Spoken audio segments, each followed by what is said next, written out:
Well, good evening, ladies and gentlemen. I'm back for Super Old Game Saturday, and we're trying to do something a little bit different tonight.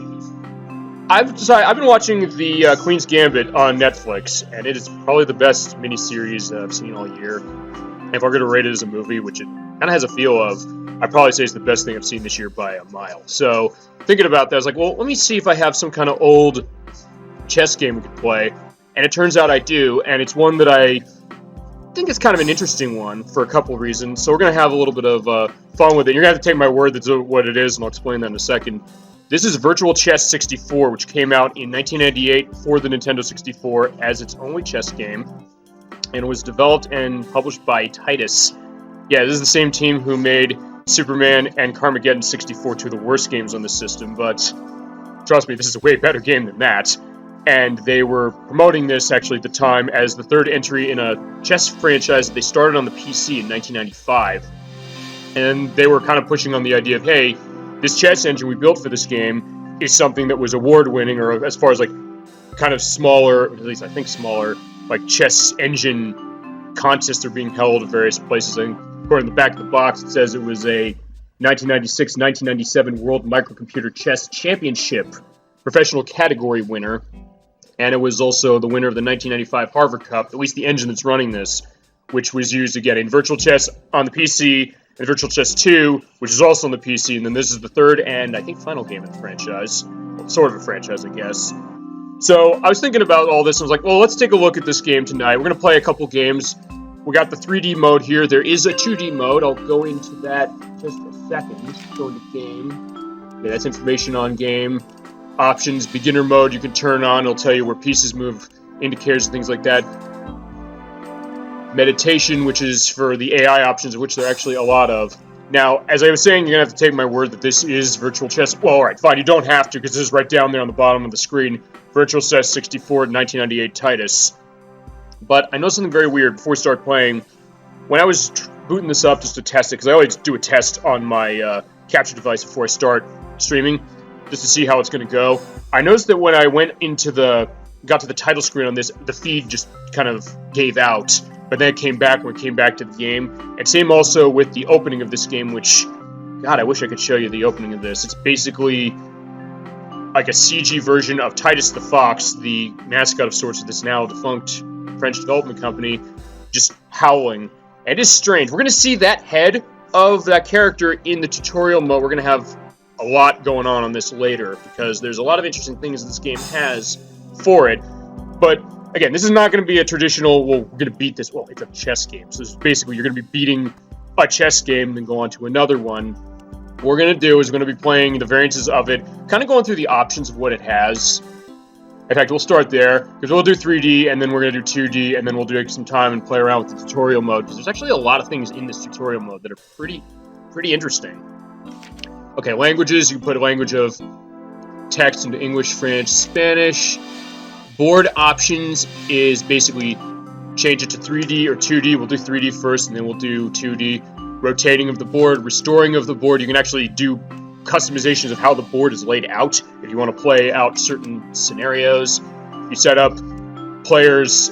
This game, I believe, does have a 4-player mode, from what I understand. I think it goes in, back and forth. I think you have like 2 to a team, if I remember correctly. I mean, I do have the instruction manual here, which is actually kind of short as far as Nintendo 64 instruction manuals go. It's only about 15 pages. But yeah, I can look into that a little later.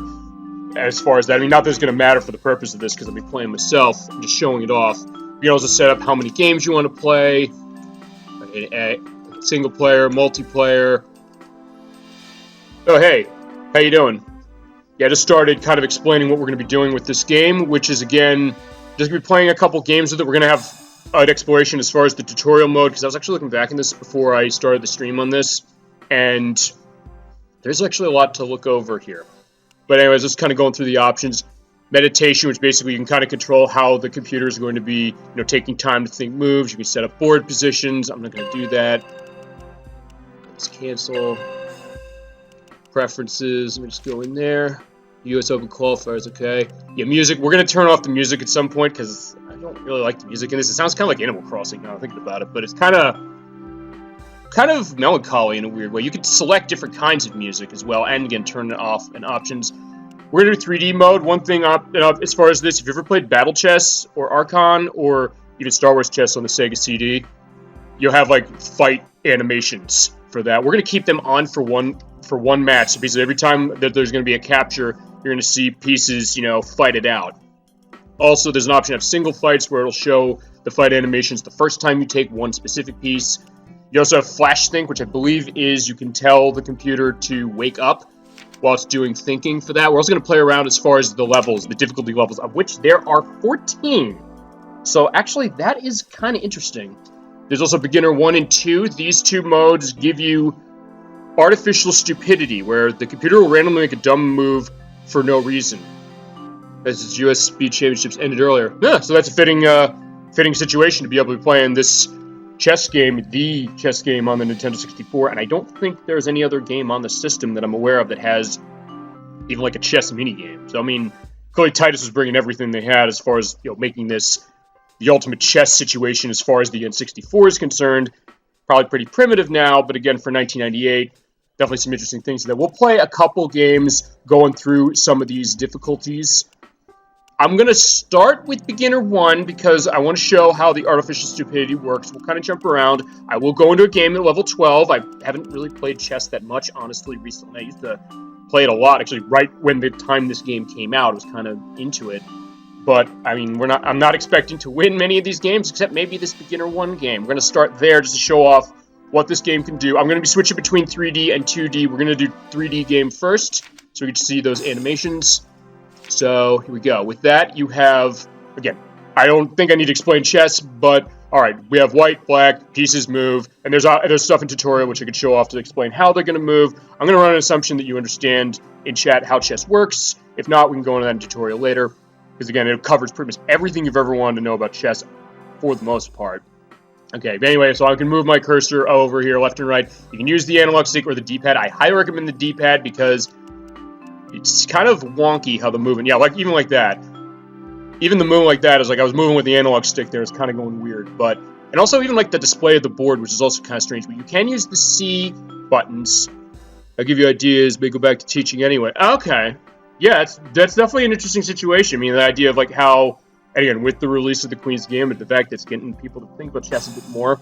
And even the idea of, like, what can they do as far as a career, whether it's playing or whether it's, doing teaching for it, because I know it's a pretty lucrative market, or it seems like there's a build of that. But anyway, we're just going to be playing it. I'm going to adjust the camera a little so I have a little more of an overhead so I can see what I'm doing. You can also adjust some other things. There's also a clock there. I think on the left hand, I think that's a piece balance, I think. But again, we're going to see how this goes. I'm going to see how this is going to work. So we'll basically pick up the piece, pressing A, move it. Basically, okay, as soon as I move, there we go. So we'll move there, we'll see what happens. Okay. Again, this is not really going to be too much of a... Okay, yeah, I'm not going to do that.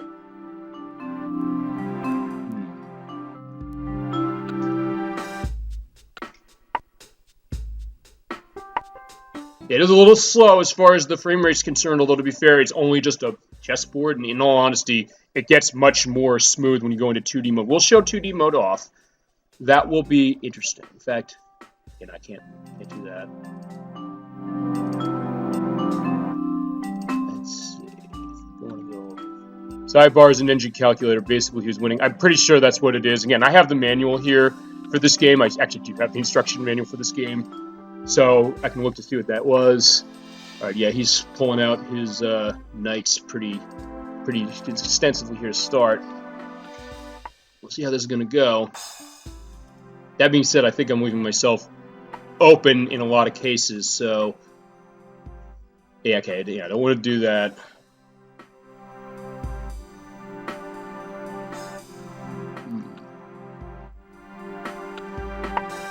I guess chat's explanation, I mean, just to talk about this with chat's, okay, I was stupid. Well, oh, it didn't take me. Okay.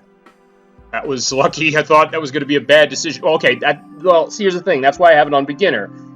Just to show off what artificial stupidity is. Yeah, he should have taken my... Well, okay, he could have. I mean, feasibly, he could have taken that, or then run the risk of, hey, doing that. So, You know, maybe that wasn't an arc. What's the stupidity move? Sometimes it's hard to tell. We'll see how this goes. Okay, I'm not going to do that because it could put my pawn in danger. But I do want to get him out of the way to start, and that's not going to put me in trouble yet. So let's do that. All right, so he took my pawn. When they're taking a piece, we have the animation. Ooh, yeah, I got gored pretty much. And he ain't done, apparently. But the camera's 45 degrees off. Yes, I can. Again, using the C left and C right buttons, I can rotate it that way. Well, you could definitely make like a serious situation. I can keep hitting that to go. I can easily play upside down chess if I want to. Makes the king and queen up. Okay, there we go. Yeah, you're right. Again, the default view is about, for 3D mode, is about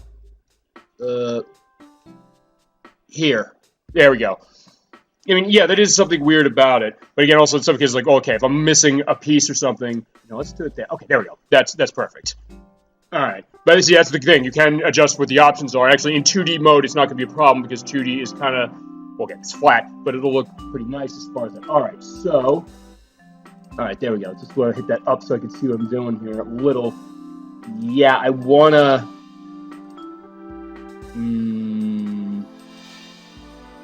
I want to get rid of that because I think I'm going to be in trouble.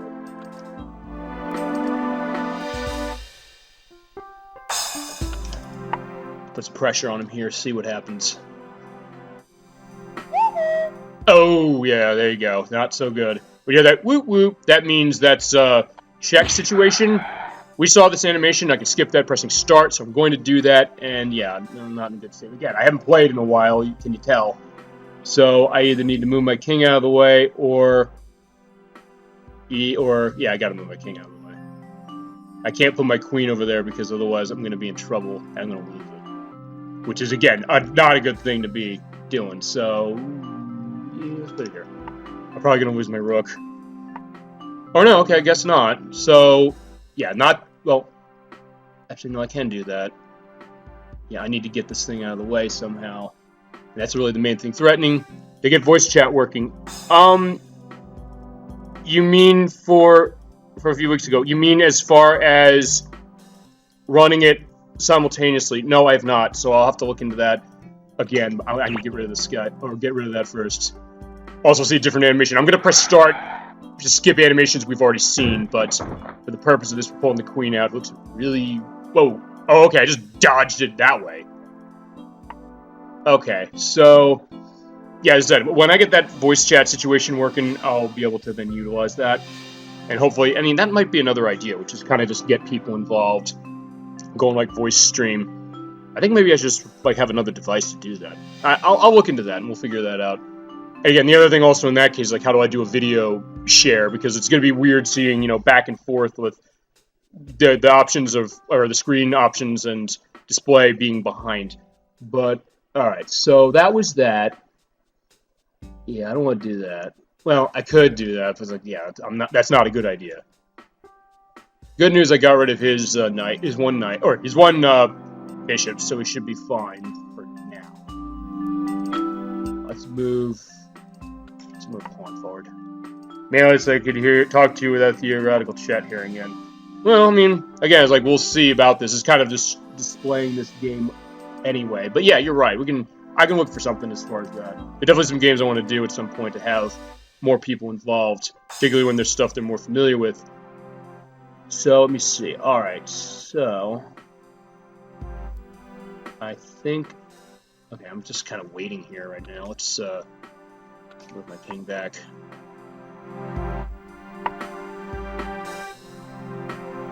Let's see. I'm definitely playing more defensively, I'm starting to notice. Okay, no, I don't want to do that. Actually, let's put some pressure on him here. Alright, so he's castled. Yeah, I don't want to put myself in that position yet.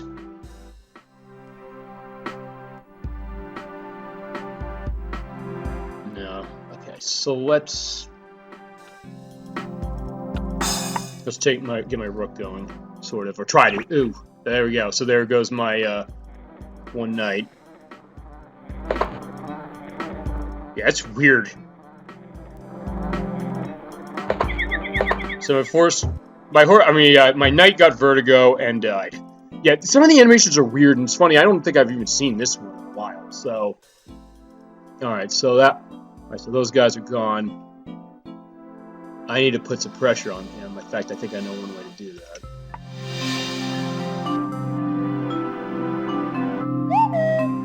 All right, or he'll do that. So take back. You can do takebacks, by the way. I believe you hit the L button. I think you can do that. Let me take a look at the manual. Go back. Yeah, L. It's L. I could do it L. I could do a take back pressing L if I want to do that. I'm not going to, just to see how things are going to go. Again, because I'm kind of playing this just casually, honestly, for the purpose of this. Right there, that goes.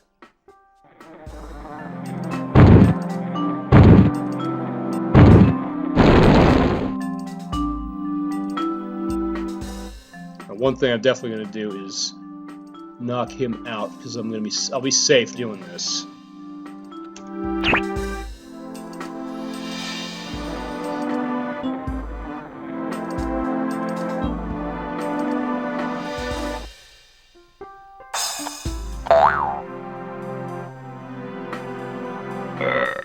Oh, okay, yeah, so he ate him. Shit, alright. Yeah, I told you this game is weird. This game does have an E rating, but I'm kind of wondering, like, yeah, I definitely kind of question that to a certain extent.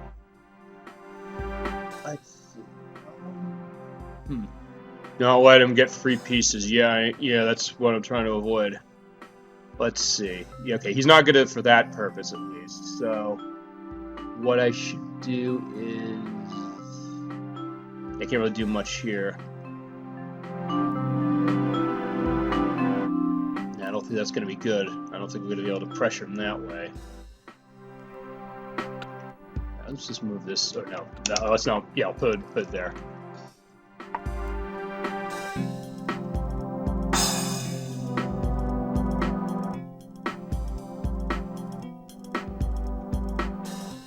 Yeah, I don't think I'm running. I think I'm running out of pieces that he can't take. Now I'd be quiet. Okay. No. I mean, keep talking. As I said, this is more going to be just, again, really showcasing this game off as, again, how it's going to go about. But you think this is bad? Take a look till I get to level 12 for difficulty. Yeah, that's the thing. I don't want to give him free pieces, but I also want to put a little more pressure on him. In fact, I think I'm going to try that. Well, actually, you know what? Yeah, that's the other thing. When you pull a piece down and you put it back down, it makes that sound. It's kind of weird. Let's move on. Oh, wait a minute. Shit. All right. Okay, well, he's not bothering. All right. That might be, again, the idea of what the artificial stupidity is. All right, let's see. Yeah, I don't want to put my rook in a place like that. In fact, let's move my rook over here. Uh-oh, but he's threatening him. Let's... Yeah, it's weird. I kind of want to get him out of the way, but I also... Yeah, I'm going to get him out of the way. I was going to try and get my rook up here to put pressure on his knight. Alright, well, there goes that pawn. That's fine. Alright, we saw the pawn animation, so let's skip that. But... Actually, no, let's put... Okay, here's a better idea. Let's put some pressure on his knight. Let's put pressure on that. Alright. I'm going to... Yeah, I'm going to move my pawn out of the way. I know he's trying to do it there with that. Okay, so he's moving that back. Alright, yeah, I want to get my queen out of the way, too. Yeah, I can't move my... There. Alright, I'm going to move my queen out of the way. Actually... Okay, no, I can't. At the very least, I guess I'm protecting my queen alright.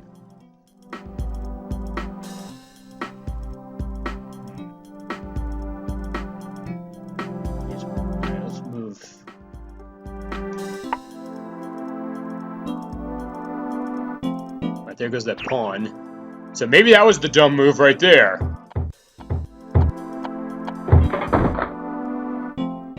Are there different board types? For the 2D mode, yes, there are. There's different board types as far as the display for the 2D mode. For the 3D mode, not as much. But okay, he was a fucking idiot and put his queen out there. So, yeah, I'll be safe. I can do this. As I said, this is the artificial stupidity aspect. We won't be seeing that when we go to the higher levels. But alright, fine. He was stupid enough. His queen's gone. Yeah, if you're questioning this, yeah, it is very strange. Jesus. Yeah, again, I said this is an E-rated game in, I guess, sort of, but it doesn't sometimes feel like it. Alright, so... Alright, I've got a bit of an edge, so I think we need to start breaking his defense down. Even means, like, clearing out pawns is the way to go right now.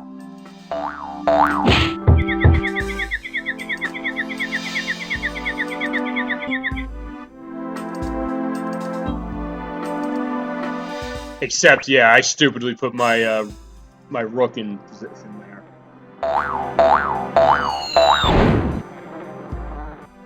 Alright, there we go. So he got blown up.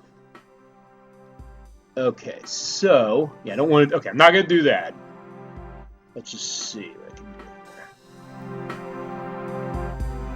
here. But I can put pressure on him this way. Okay, I'll be safe. Let's put pressure with the queen. Or use my queen to put pressure on him there.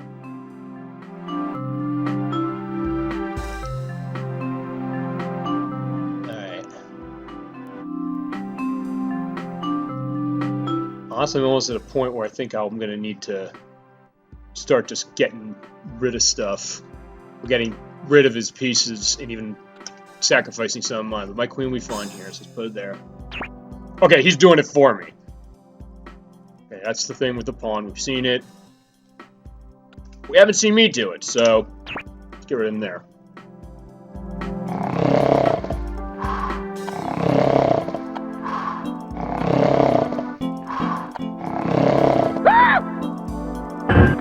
I woke up, but again, we got him anyway. Oh, right, I stupidly put my queen there.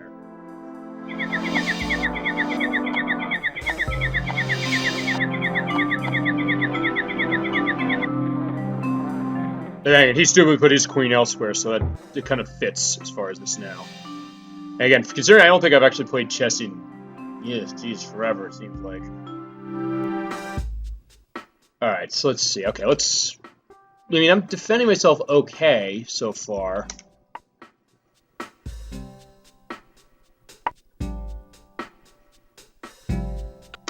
Alright, let's see. Okay, no, I'll be good that way, so let's get rid of his pawn here. There we go. Get rid of the A button wasn't doing anything. I was like, I didn't know why.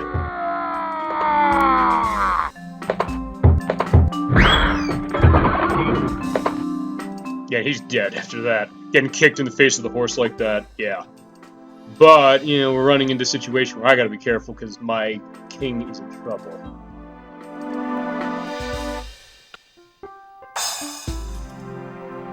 Or, well, actually, you know what? I can hold on. Better idea. Oh wait, no. Alright, so yeah, alright, we'll do it this. We'll do what I was gonna. Oh no, okay, I didn't mean to put it there, but okay. Alright, I guess I'm gonna have to. Okay, well he's not gonna get past me anyway, so now let's get this out of the way.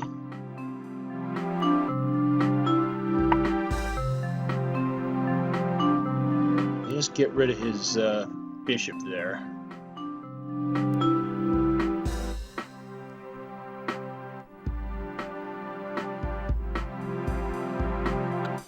Or put some pressure on his rook.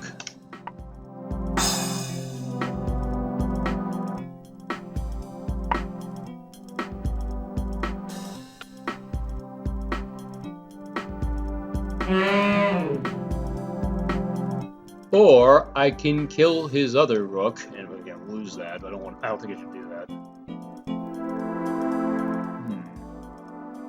Again, he's got a good defense there.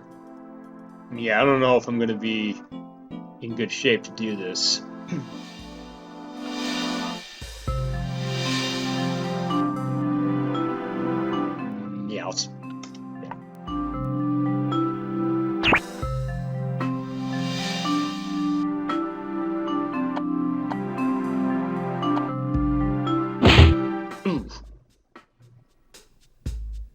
now I think he's gonna get crushed to death. There we go. Okay, so yeah, okay, I don't want to move that out.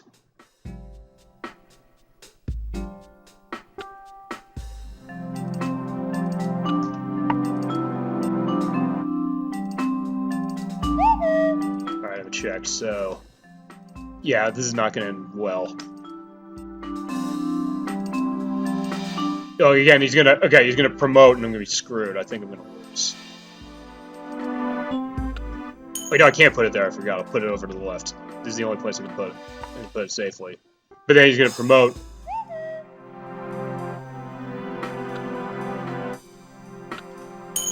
I can't put it there either. So let's see. Actually, where can I put it? I'll have to see that.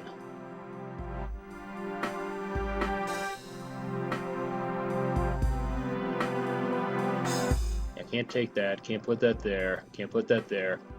It is smart enough to recognize what checkmate is, but I haven't gotten to that yet, so unfortunately, I have to see something else. Unless... well, no, I can't do that. Yeah, I can't take that because I'll be... I'm surprised it's not saying I'm in checkmate yet, because I would think it is a checkmate. Because I can't go there. Actually, no, I can go there. But then he gets promoted. Okay, so oh yeah, alright, so that was okay, that was the promotion music. Alright, so yeah, I'm not gonna win this.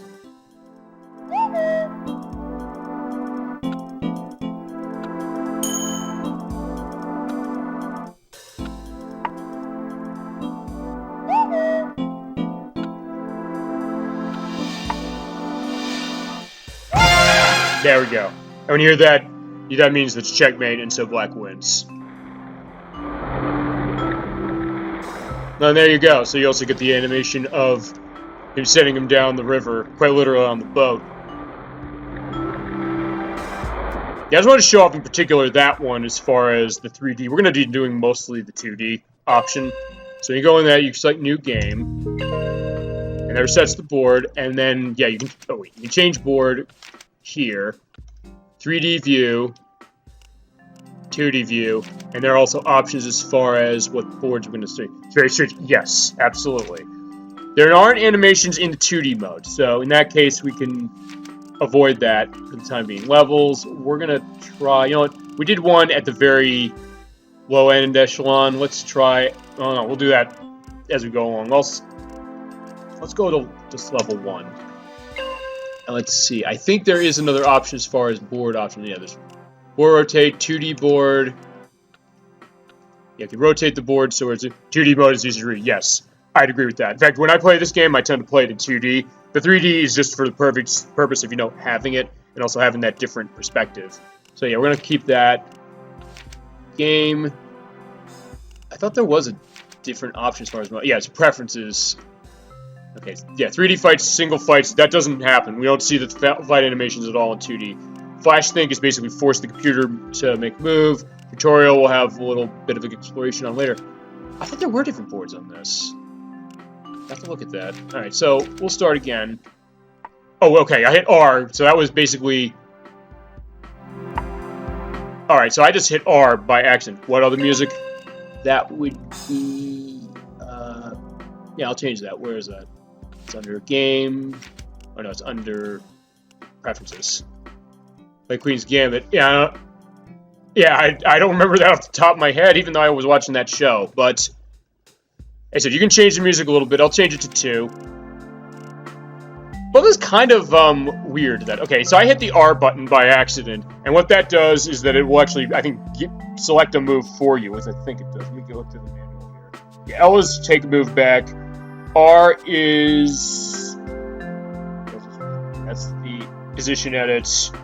Okay, R is replay the last move. I didn't even make a move. Pawn C4 next. Okay, let's give that a shot. Actually, that might be an idea. Like, yeah, again, it also goes faster. The way the engine's running, it runs it a bit faster when you're going to C4 to that. Alright, so this music's kind of nice there. Let's see.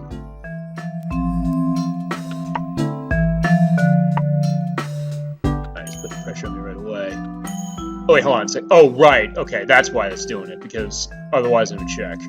Okay, you know what? Let's start the game over. Let's try pawn to c4, then to open. Alright.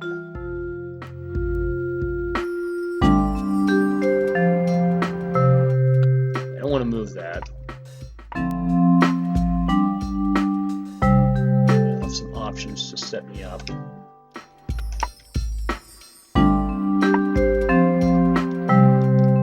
Again, he's bringing out his knights a lot. Queen's gambit is d4, then c4. Okay.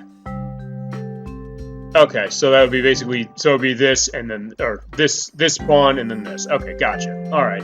So I'll start that next game, then. Yeah, see, it pays to have people who know chess in the chat as well, and also just to look over this strange and very niche game for the system, but it's not too bad. I mean, I think it has some interesting things to go about it. Yeah, I mean, I could try that as far as something else. For the purpose of this, though, I think I will...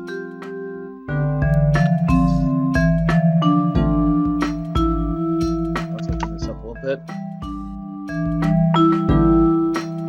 Yeah, don't want to take care of the... Don't want to get that figured. Or I can, and just put him in a little bit of a pressure state. Again, I am putting him in risk. So we'll see if he takes it. Or, okay, he'll just castle that way, so... Alright, so he's not going to be bothering. Alright, well, again, I could pressure him a little bit. So he can't take that, or he's going to lose pieces. Alright, or he's going to lose it, so... Yeah, that's a safe bet. For the time being, anyway. And again, I was like, let's see...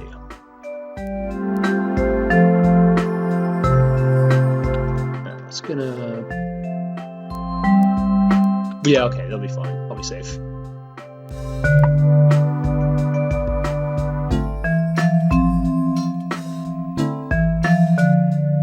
Actually, feasibly. Do I want to? Beginner lower than beginner? Beginner 1 and 2, the differences are... Well, yeah, level 1... Okay, here's how it works. Beginner 1 and 2 are easier than level 1. Beginner 1 and 2, they do turn on artificial stupidity, which basically means that every so often they'll make a dumb move to help you out. That's completely taken away on level 1 and onwards. So, yeah, that's how they kind of work it that way. So again, basically, yeah, if you're making stupid moves like I am, you'll run into situations where, yeah, they won't necessarily be smart about either, and no, I don't want to do this. I just realized that. Actually, there also is an option you can set it, so basically, based on when you move the pieces, it'll show you where you can move it, potentially what pieces are going to be in danger. Again, it's more about giving the options for that than necessarily being something that, oh yeah, you necessarily need. I mean, say we could put pressure on his other bishop there, and again, to retreat. Alright, so...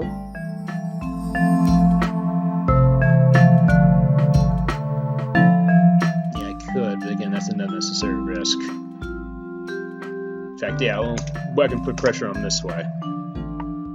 Alright, yeah, and he's moving himself away on the back of that. And I can move my bishop there and be safe. Well, okay, there is one reason too, so we're going to do that. Okay. But he is putting a threat there, and actually... Okay, no, okay, I can't do that. Retreat. There's queen. Oh yeah, he really wants... Well, okay, we'll let him. He's just putting pressure on me again. I'm not going to be in a position where... Again, if he's stupid enough to take my knight over there, that's not going to be good. Now... I'm thinking about castling, but I'm thinking honestly castling the other direction, as opposed to the left as opposed to the right, because... Again, that might be putting me at risk. Alright.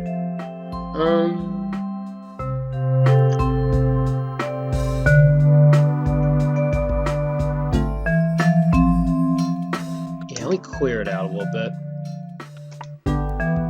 So I'll be safe, generally speaking. I'll move my queen out of the way. Yeah, we're going to castle over on the left. I think you just have to move... As far as making it run, I think I only have to move the king over twice, and then it recognizes it. Yes. That's fine. Let's give it to him. Or no. Well, no. Alright, no, that's not gonna work either. Well, actually, no. That'll be fine. Alright, so this queen is retreating. He's getting much better. You scare me, blundering pieces. As I said, I haven't played in a while for before. And to be fair, when I play this game, as I said, I do 2D mode as opposed to 3D. I like the idea that there is an option for both. But honestly, even like the way the engine's working as far as like the frame rate, it's so much better. I mean, again, it's like Nintendo 64, 1998, you maybe not necessarily expect that. But then again, I'm thinking this game actually came out right when Banjo-Kazooie did. And Banjo-Kazooie has frame rate problems in places here and there, but it's pushing more advanced graphics than this. So the 3D is, and there's also more that it needs to push, as opposed to like this is just a board with pieces. So it's not necessarily going to be as much of a situation in that. All right, let's see. Next, I think I should. Okay, we're good that way. All right, let's use my knight and start doing that. Okay, so he's not going to be taking my. Okay, so he can't be taking that. So let's...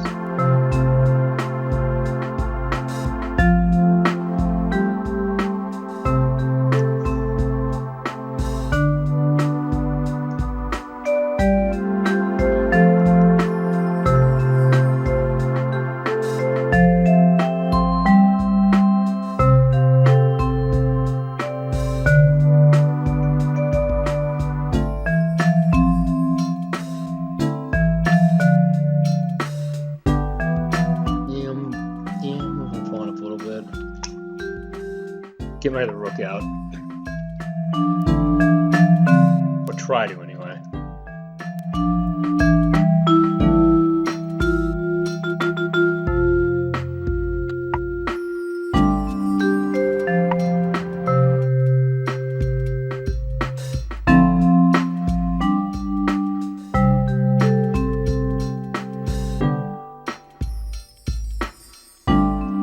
I think I'm going to put a little bit of pressure on him. This way. Okay, there we go. That's that. Oh, yeah, fair enough. Get my... Well... Yeah, I can't be too defensive on this, otherwise we'll be in trouble. Yeah, I don't want to do that, because then he's just going to go about that way. Yeah, I need to get my defenses over there set.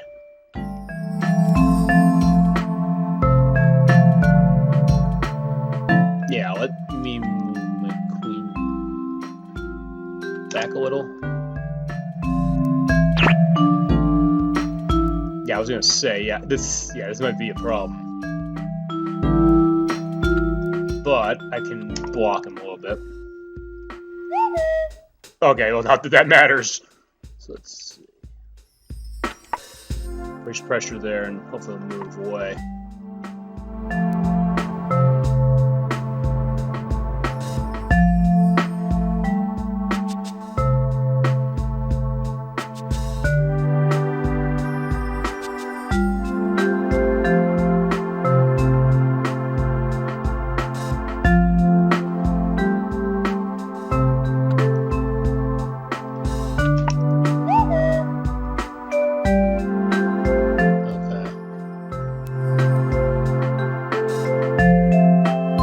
Actually, no, I can do this. That should be... Yeah, I'll be safe. Wait, oh, right, wait. I can't? Even if I'm gonna kill him? Okay, I guess... Oh, let me see it. Okay, I guess not. Alright.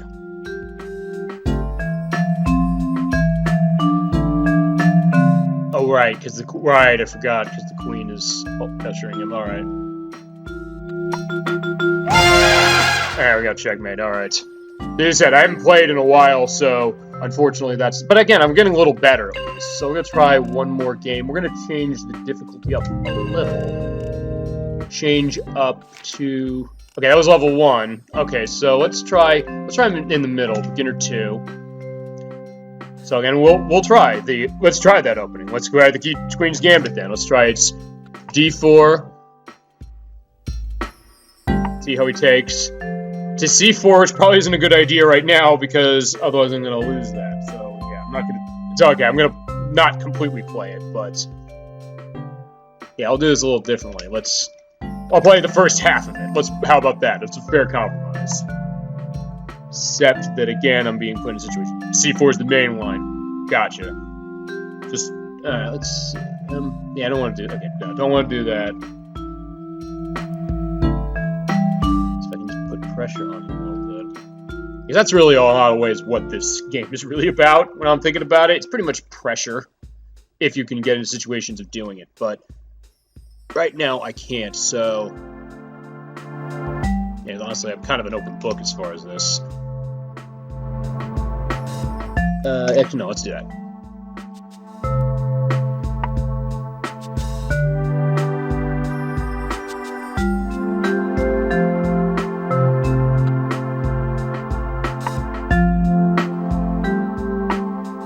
Alright.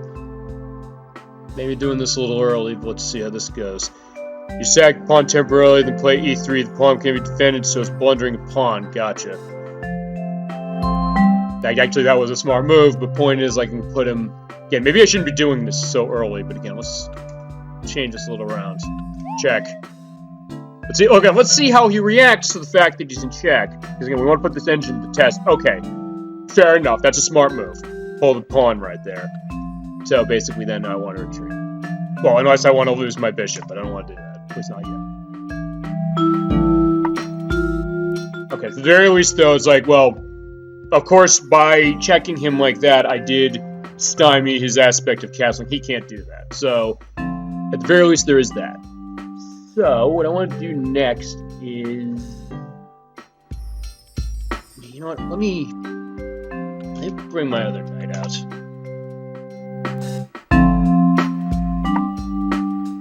Alright, but he is pressuring my other one, and he'll put my king in check if I'm not careful. Or I can just say, screw it, we're going to castle. In fact, that's probably the safest way to go. I do need to get rid of his bishop there, because he's putting me in a bad position, especially with my other rook. Yeah, now my other bishop is screwed. Unfortunately, he's going to have to go. So, well... Yeah, not well. That's not a fair trade. That's not going to be a good enough trade. So I think I just need to pretty much pressure him now. I think that's basically the only way I'm going to go. My bishop is going bye-bye, so I have to figure something else. But what I think I'm going to do is, because I have a little bit of an opening for this. Go here. Alright, so yeah, bye-bye bishop. But I think I'll be okay with that for the time being, anyway. Yeah, one thing I think I do want to do, though, is, yeah, open up my rook. Okay, I see what he's trying to do, sort of.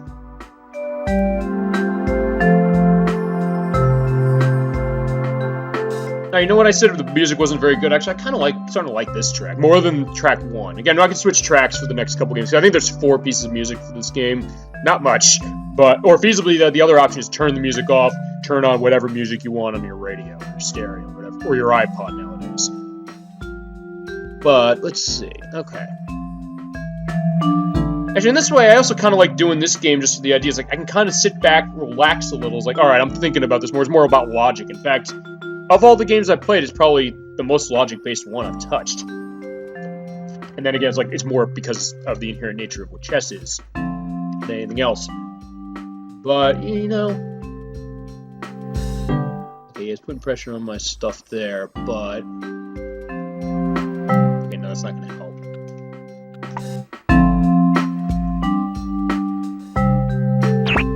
Alright, unfortunately that...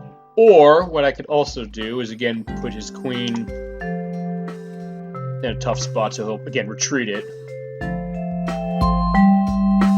And actually, now, the other thing I can do is...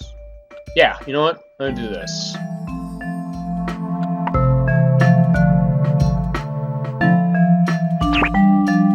Okay, yeah, unfortunately, though, he is pressuring my rook. Maybe it being logic games why I don't even lurkers on. Well, I mean, we'll see. I mean, to be fair, even like games that were not necessarily specifically logic-based, it depended. But I mean, as I said, it depends on the game, feasibly. There's certainly things that get more people's attention than anything. But for the purposes... Oh, whoa! Yeah, you're right. Oh yeah, just one of the, right. God. Yeah, good point. Yeah, my rook's going bye-bye. And well, actually, no. Yeah, you know what? No, it's not. That's going.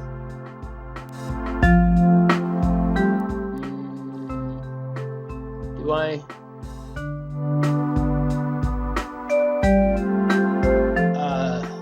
I think I put myself in a bad position to do that. I'm gonna let him. I'm gonna see what he does with that. Or let's see.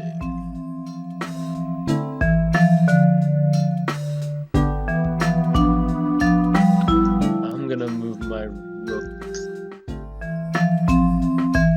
here. Okay.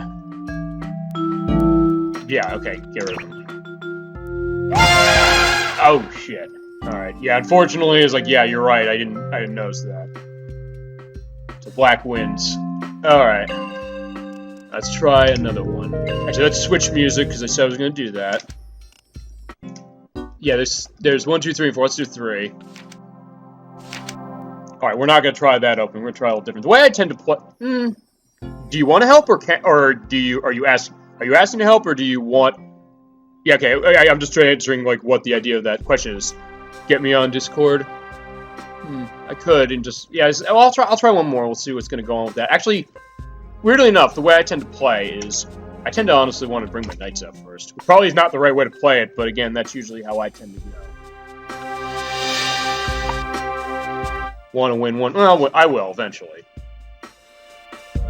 Okay. Let's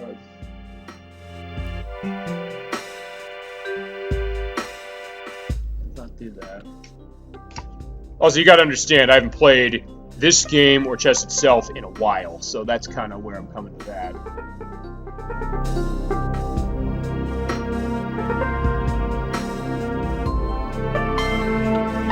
Let me see something.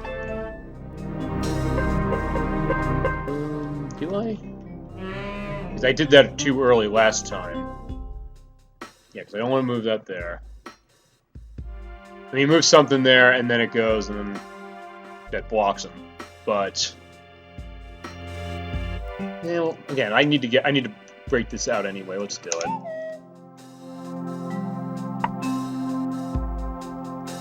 Okay, that's fine because puts pressure that way.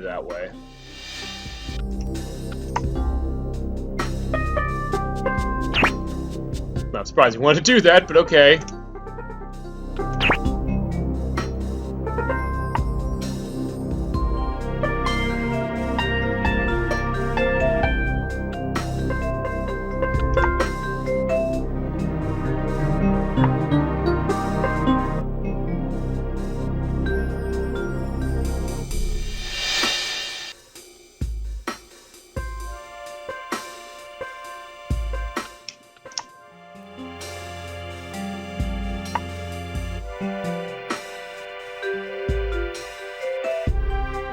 Pressure him a little bit that way.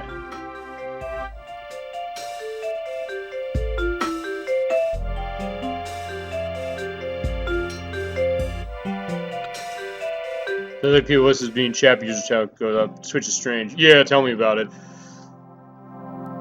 Yeah, maybe people are just like jumping in, seeing what it is, like, oh yeah, it's a Nintendo 64 chess game.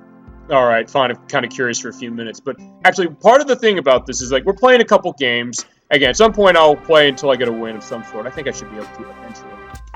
But also, the other thing I want to show off is the tutorial mode. No shit, that was a big mistake. Like, you know what? Let's use that take-back mode. Hit the L button, and it shows. Okay, I just want to show that off, at the very least. So, okay, so that was something for that. So, you know what? Let's move this. So that's better. I just want to show what that take-back was like.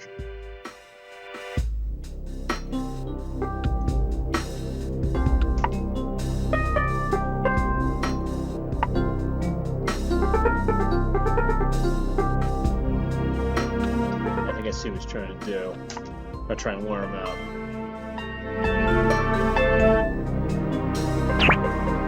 Except, yeah, I think... Yeah, I think alright, I see what's gonna happen here. So I had to put pressure on his knight here. But then he puts my queen in trouble.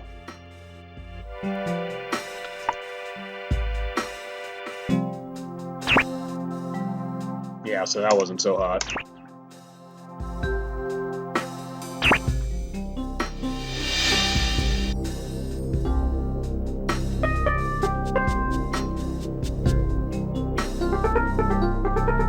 Go down that way. I want to do that.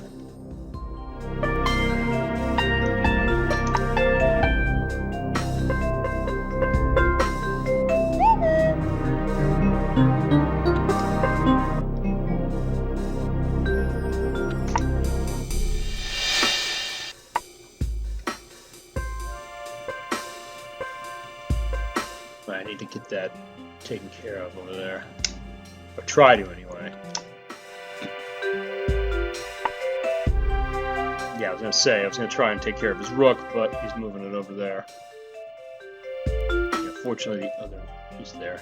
I probably should try and get my rook out there.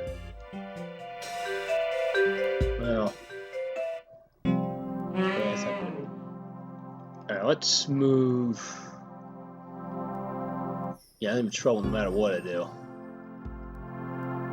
I at least got to get my rook out somehow, so I think let's do that.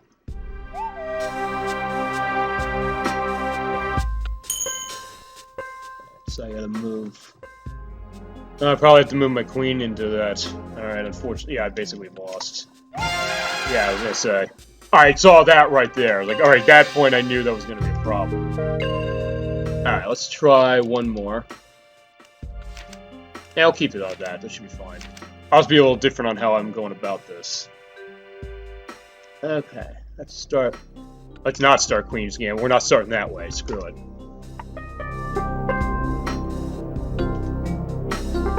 What was this? This is beginner 2. So it's basically what I had it on last time. But yeah, I was basically making a lot of dumb decisions last game. That one was my fault for that in particular. I'm going to try on 12 just to see what 12 is like in particular. But, let's see. I do think I need to put some... Alright, let's see. No.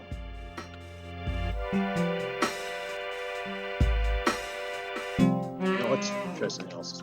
Yeah.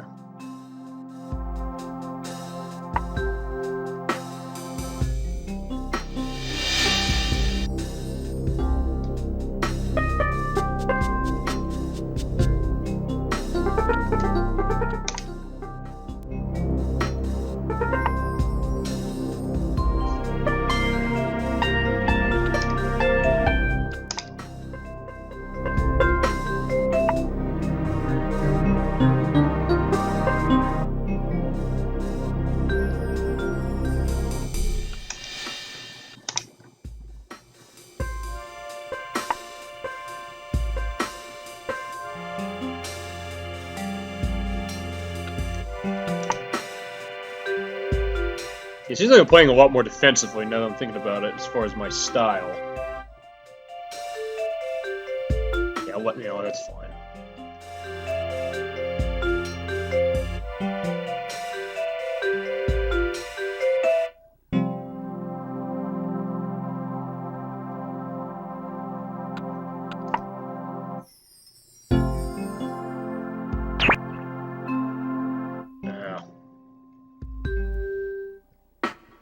Unfortunately, I'm going to lose my queen right away if I do this.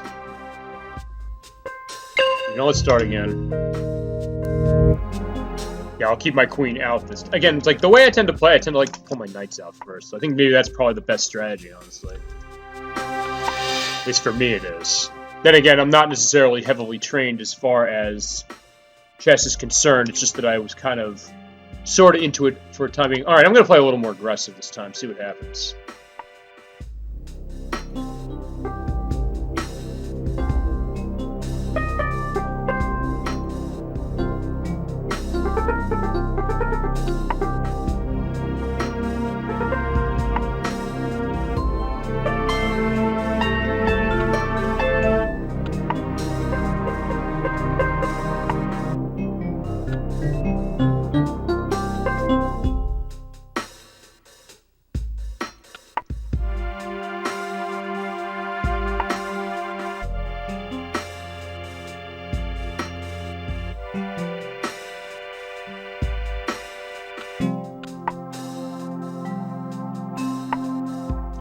I had a feeling he was going to do that.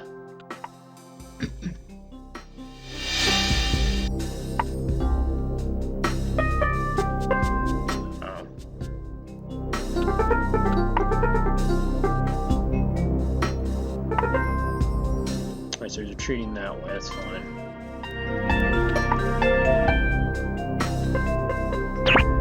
Ow.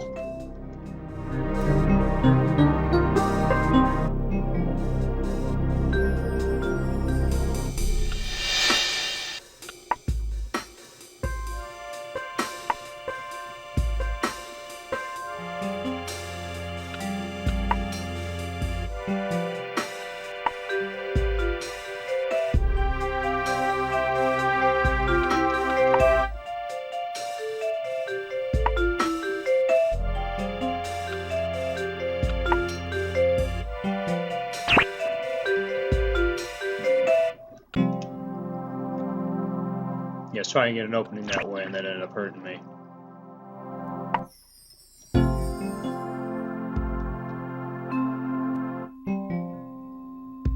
Okay, I don't want to do that.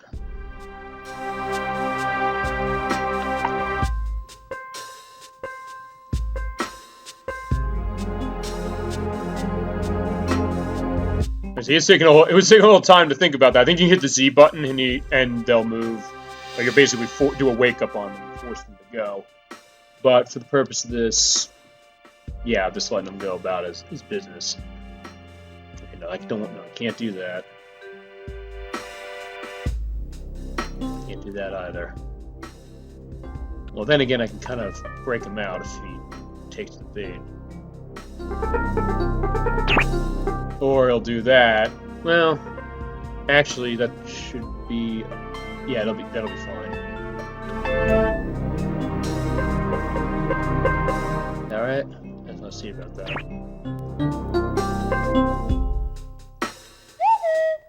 Yeah, except for that.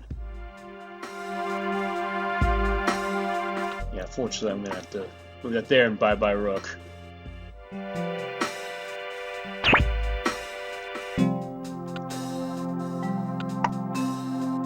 Make fun of the computer then.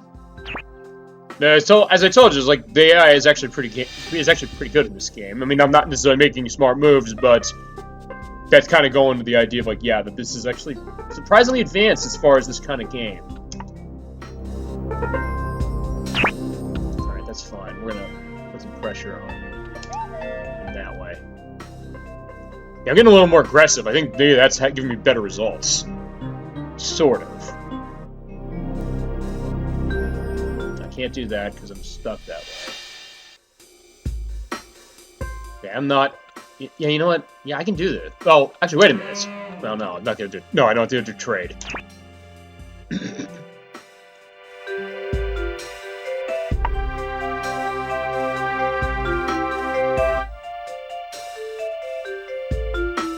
Alright, so my queen's safe there. He's not safe where I go. Inner AI isn't too bright. Yeah, I mean, we're going to try on 12, because I always... Actually, when I do a win on one game, I'm going to... Actually, you know what? Okay, I know what I can do. Yeah, you're right. Yeah, good point. Thank you. Well, sort of, he's not.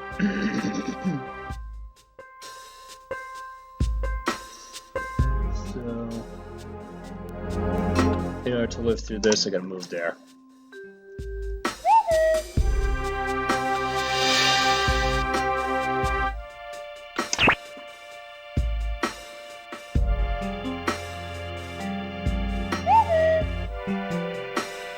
No, I see what's going on. My queen's gone.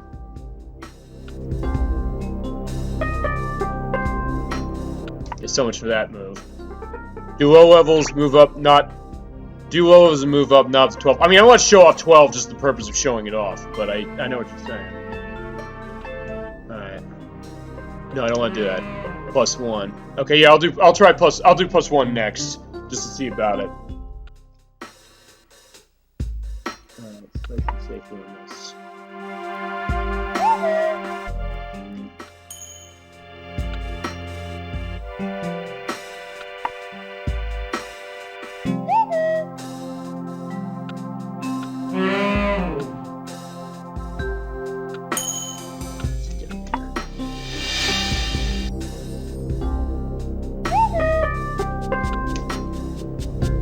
Yeah, it's like, well, okay, he'll protect me, but again, it's like he's gone. I mean, I'm not winning this one anyway.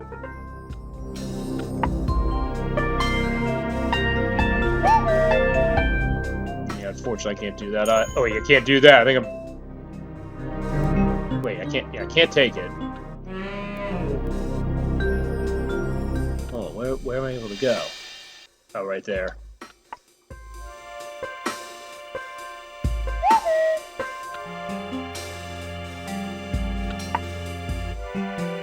Or we're going to be in a stalemate situation.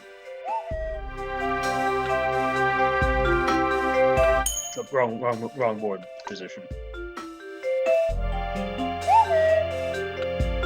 Yes, I'm basically just kind of jumping back and forth pretty much. But I'm cornered quite literally. Yeah, I can't do that. And there we go. Oh, I see. Yeah, I think we resign now. All right, we're gonna go until level 1. I'll try 12 after I get a completion. But no, that's that levels, and I'll change the music as well. Again, more than anything, playing of this is more just to demonstrate what it is, more than anything else. Hang on a second. Yeah, the music. I want to change the music to the other one. So at least we do each of these. There's not a resign button. I think there is. Let's see. Yeah, I got the manual here. I don't know if I don't think so, unless there's something I'm missing. I don't think there is. I'm not seeing anything in the manual, but I'm just taking a quick glance at it. But we'll try. Okay, we'll try this again, and we'll see how this is gonna go. And again, it's like I'll play one game, win one game at some point, and then I will show off 12, and then we'll play around with the tutorial. Which there's actually a lot of interesting things in the tutorial. But let's start up here. Again, he keeps pulling that out. And again, maybe I should put pressure on that way. Well, actually, no, okay, I can't.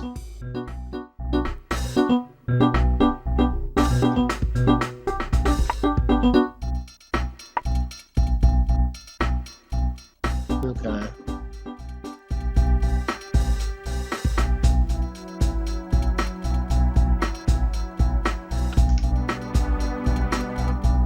Not that one.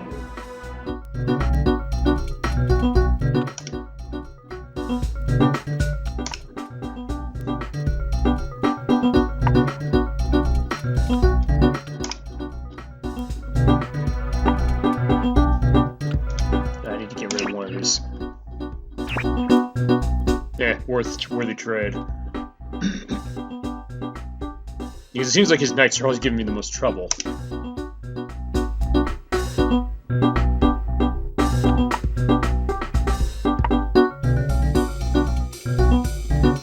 Yay, Black Plunder Knights. Yeah, I mean, as I said, that's the artificial stupidity concept. And again, it is interesting that they have that. So it's basically, and we'll see this when we get in the tutorial mode, seeing that they give you, I guess, ideas like, hey, if you've never played chess before, it gives you some frame reference to that, which is kind of interesting, honestly. And again, it does make it stand out. Yeah, he's doing that, but again, also it's that I'm getting into situations where he's getting his rook ready to go. And again, I see that right there.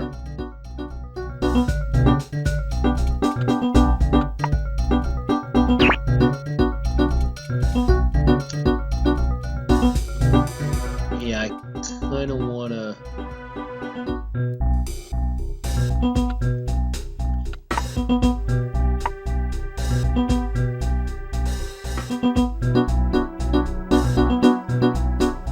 Yeah, I'll see if he blunders this. Black blundered count number 2. Alright. Okay, so he's not doing that, so that's good. That's fine. Okay, we're safe over there. For now. Again, yeah, okay, you know what? No, we can do this.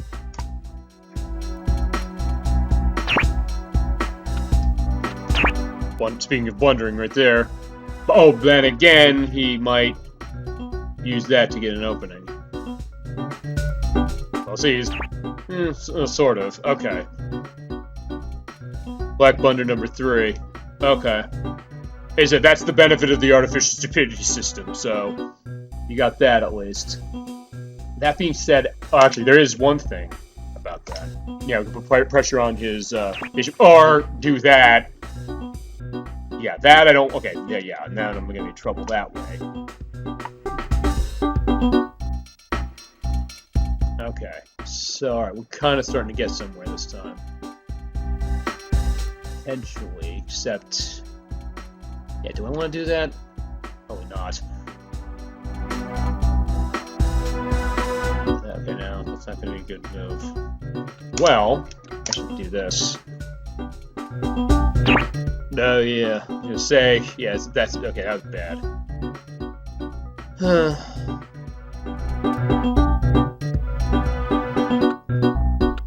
Yeah, my rook is in trouble. And I don't think I can do much to save him. Hell, yeah, I don't. Okay, I don't want to do that. Don't want to do that. Hell, all right, we'll do this. He'll take it, and then I'll have to get rid of him feasibly, or he'll retreat. Okay. Then again. Yeah, they took that. All right.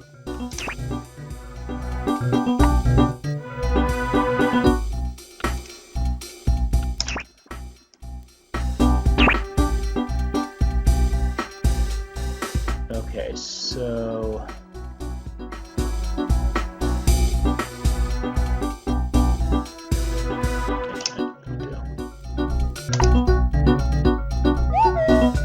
Ow, why do you do that? I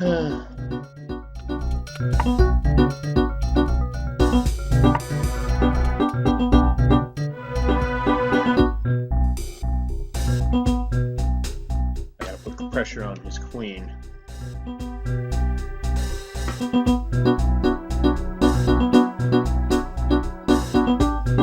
know, I don't want to do that.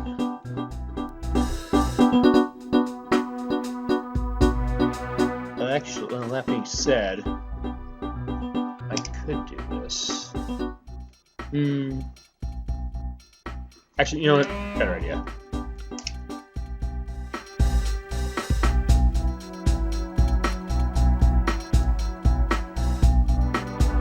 I know. I gotta put pressure on his queen somehow. See if he'll fall for it. Well, not quite. Or try at least.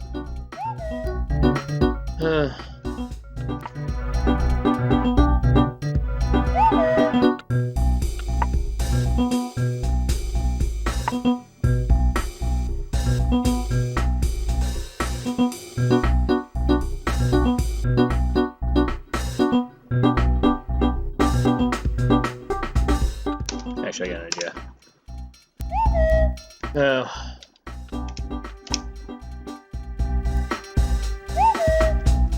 Yeah. All right, we're trading. All right, we're trading queens.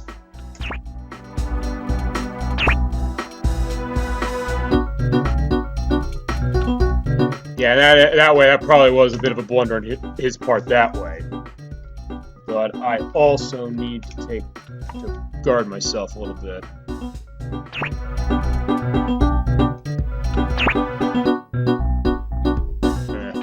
I want black to show this en passant move. That is in the tutorial, by the way, so we will show that off.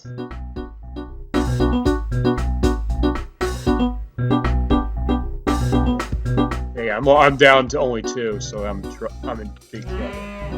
Unless I can put pressure on his rook there, which again I don't think I'm going to be able to do.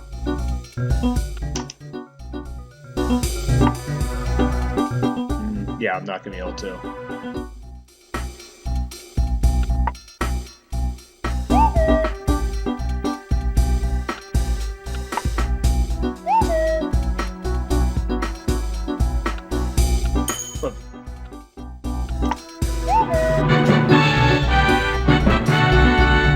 I do like that audio, like when you get a promotion.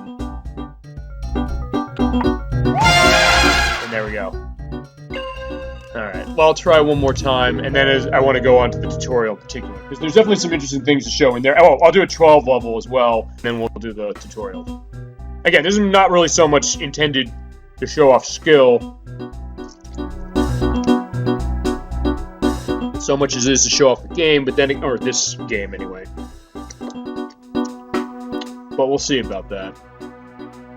Okay, let's try this again. Actually, let's play the Queen's Gambit. Why the hell not? Okay, now I'm actually in a safer place to play it. Although it seems like, again, he's kind of predictable the way he's going about it. But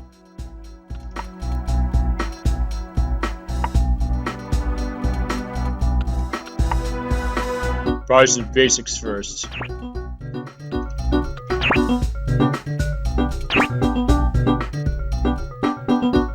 Well, yeah, it might have been a bad move. It was like, alright, fine, up. And retreat.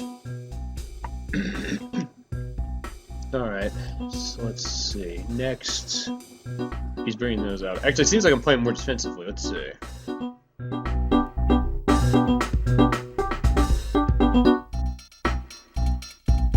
Okay, that's fine.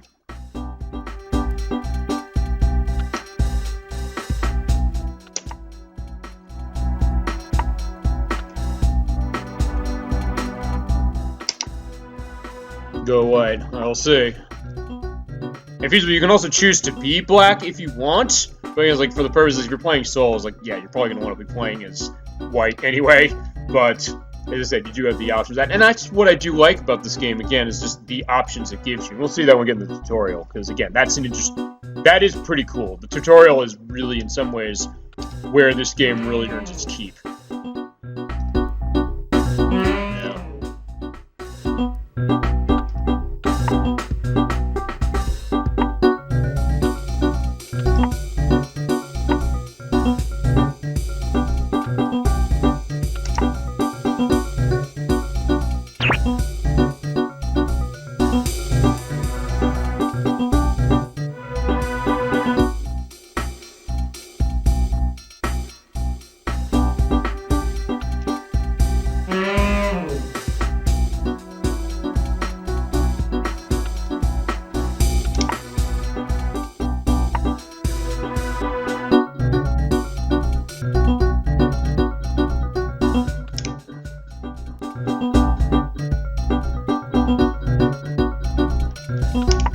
Block them that way. No. Yeah, I don't want to do that. I think I have to do that, otherwise my queen is gone. Yeah, I have to do that. Okay, well maybe not quite then.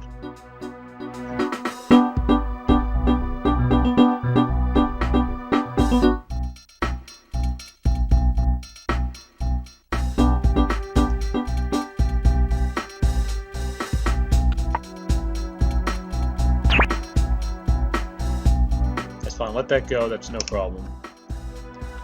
Puts pressure on his queen here. Yeah, no, I can't move him because he's right, that put me in check. Okay, that's good. We're good there for the time being, so I need to start opening up in the middle. Or,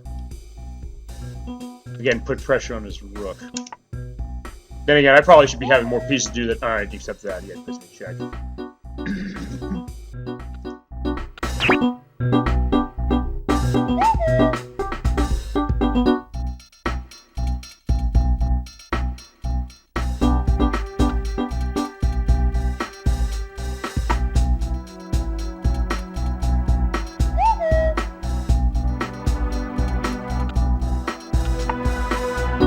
Basically, I'm pretty much defending my queen here. Oh, no, okay, he gets... Yeah, I don't want to do that.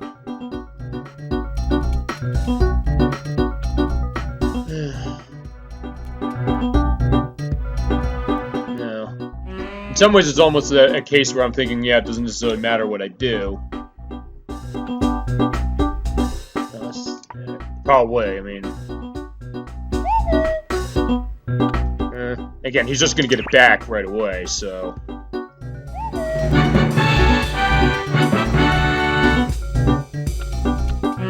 Move this up.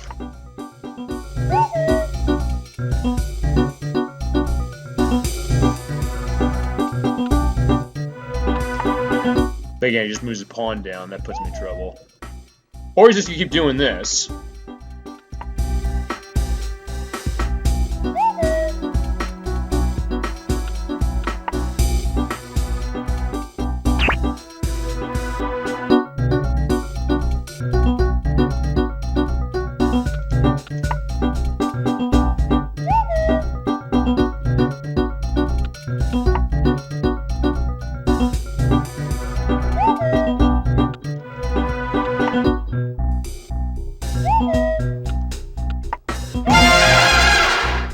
Unfortunately there.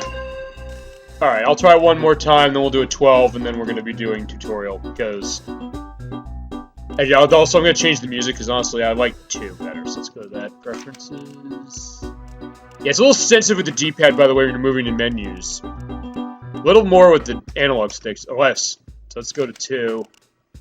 Start again. Let's try again.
Goes my rook. Or no, okay, there doesn't go my rook. Never mind.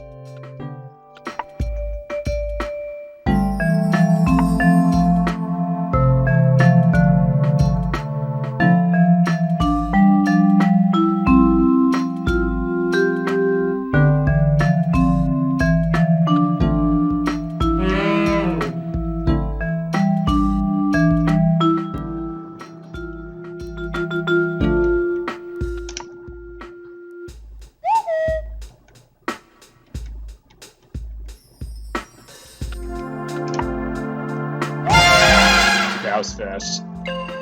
Alright. Let's try one more time. Again, I haven't played in a while, so yeah, and it shows.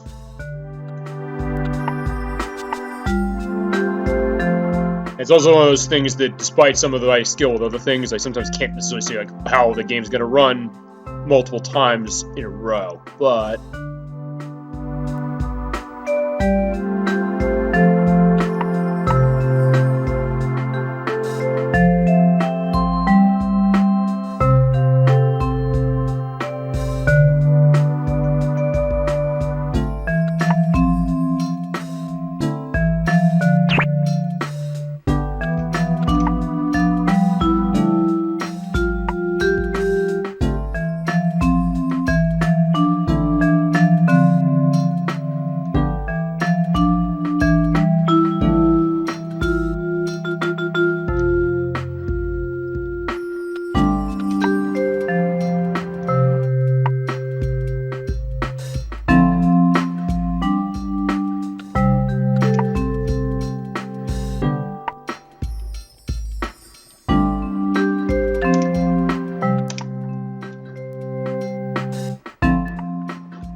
that, right?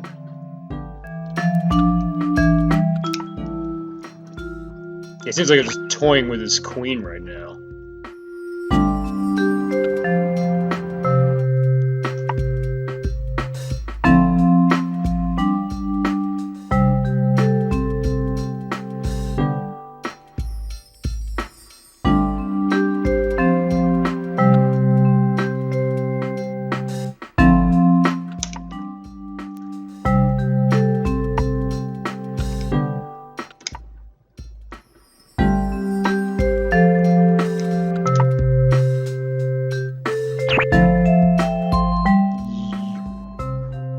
The reason he did that, I'm looking at that thing, and that's the artificial stupidity in motion. And it looks like it might be. Okay.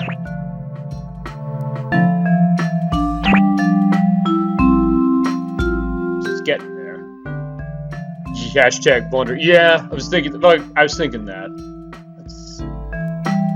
think I'm gonna want to put some pressure on it a little bit. It actually is okay. This is really good for me. So let's. Yeah, I'm thinking either. Yeah, this will work. Alright, so we're in good shape now. We're getting in better shape anyway, so let me get defensive. Yeah, it's weird, I kind of want to break them up over here, but then again, I also have other options. Actually, you know, why would black take pawn with 3 defenders? Yeah, good point. Let's, yeah, good point. Well, yeah, we'll see. You know, well, good point. Let's see. Because of that, probably. So yeah, good. All right. So.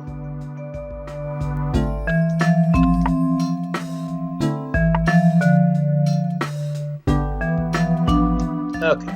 So here we go.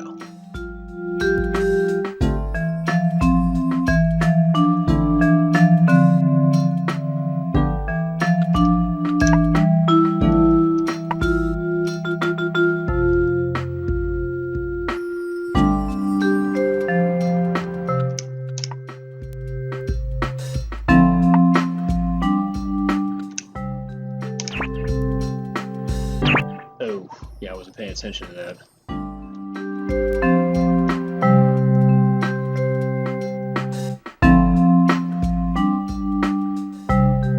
Okay, I know what I'll do if I do that, so I should be alright. Yeah, I kind of... Okay, yeah, exactly as I thought.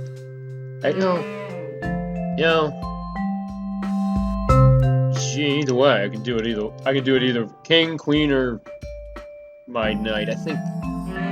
What do you think about this? Knight. Doesn't really matter at this juncture. Now, except that. That matters. Hell, no. That, yeah, don't want to do that.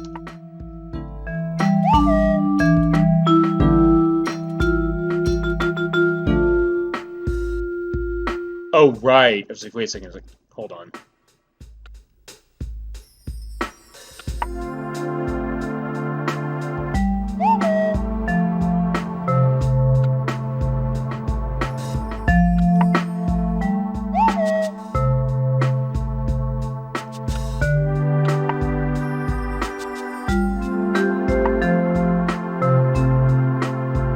Let's see what he's going to do.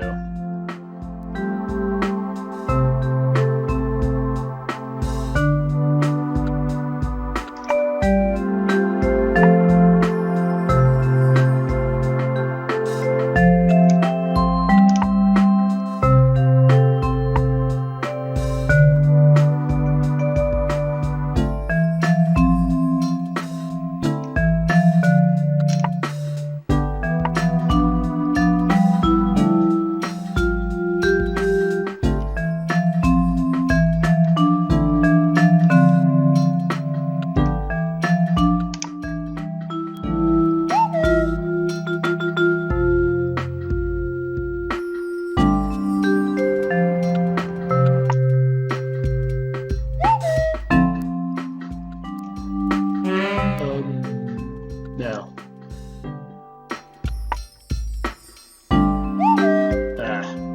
You know, fine, we're doing a take back on that one.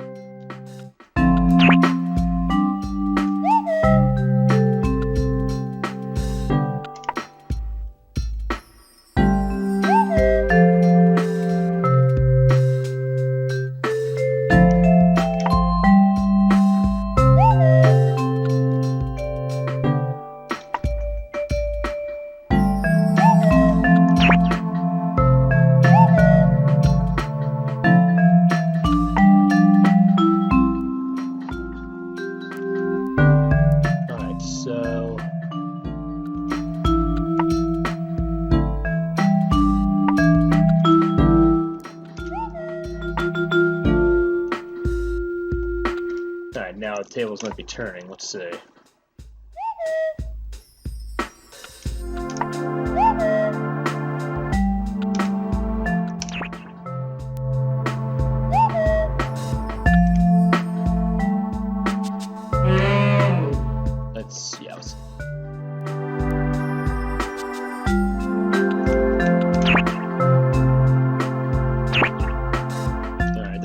Alright, this is starting to get interesting. Let's see. Yeah, I can't do that because otherwise I'm gonna put my bishop in trouble over there. Yeah, I can't get that, so... Alright, so what I gotta do is I have to move my king back.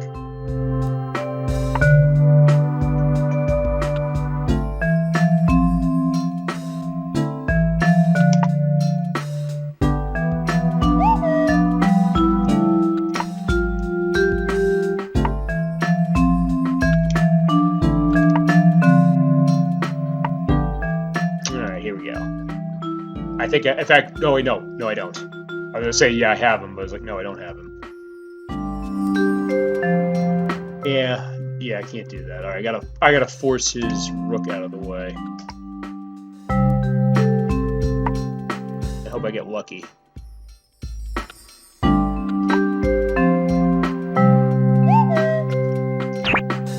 Yeah, I only have my rook left. I don't think I can win this, but we'll see how this goes.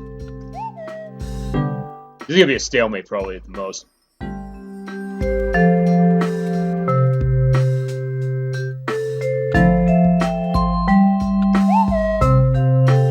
Oh, shit. You know, go back. Yeah, if I have to do this way, I'm gonna do it this way. Oh, wait, no, don't do that again.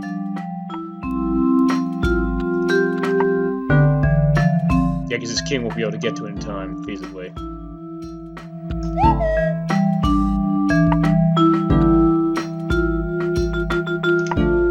But the bar left to see is winning.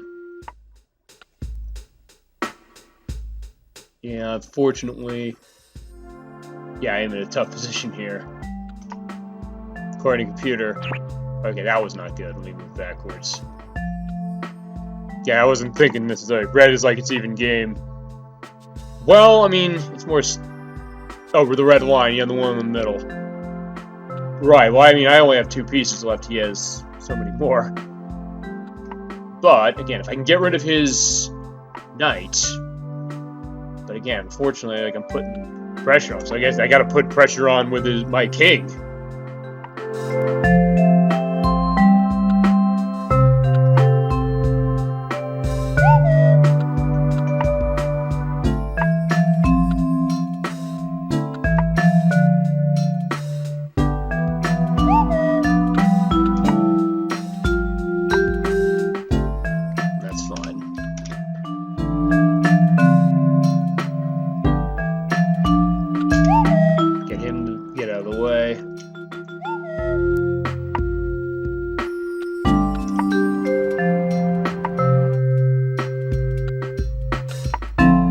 Well, that's 4 pawns. I'm trying to take care of that.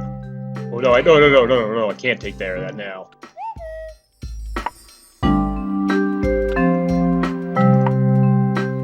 Okay, he's gonna move that. No, it's fine. Oh, right. You know what? Okay, so yeah, I can't do that because otherwise I'm not gonna win. I just want to see how far I'm gonna take this, honestly, at this juncture. Alright, so, well, alright, we're gonna do something a little different. I'm gonna attack him this way.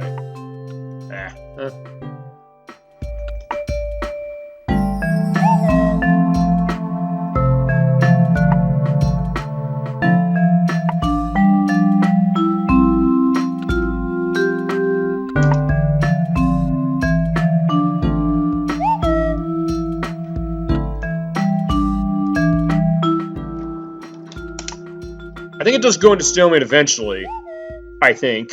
So I'll have to see how that works.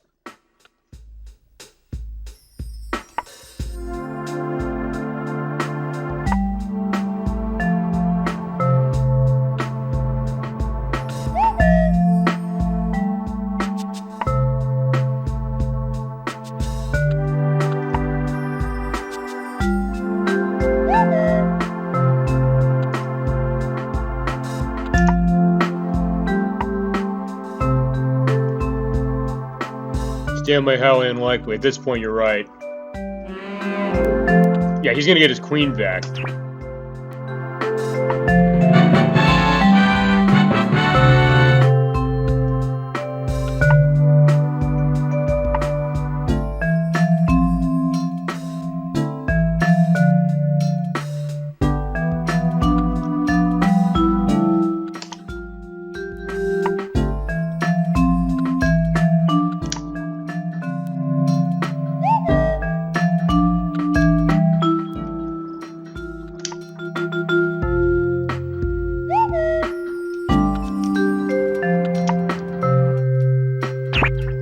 Yeah, now it's not.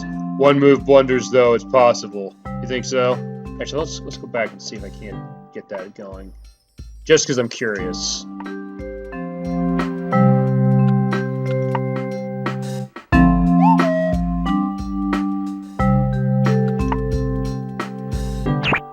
Or now.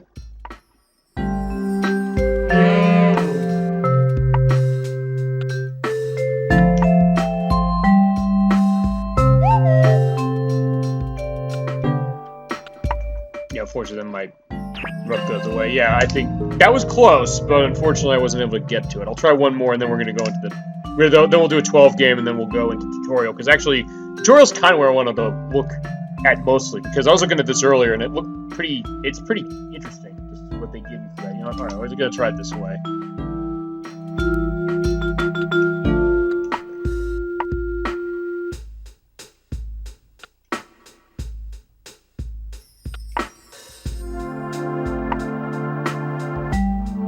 Want to see the tutorial? You're gonna like the tutorial, I think. If you're someone who's big into chess, as I know you are, but again, anybody else watching too, I think there is some interesting stuff in the tutorial. Very interesting stuff. Definitely is a really unique and really, again, more than I remembered. You know.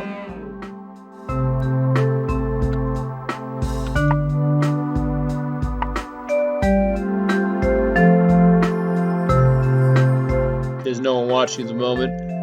Yeah, I mean, I guess, like, when I get the tutorial, that might be an interesting thing for that. Let's try. Yeah. Catch anyone there? Yeah, I'll have to figure that out at some point. Again, maybe the game I do next week will do that, if there's people who are fans of Treasure. That's going to be an interesting situation. Yeah.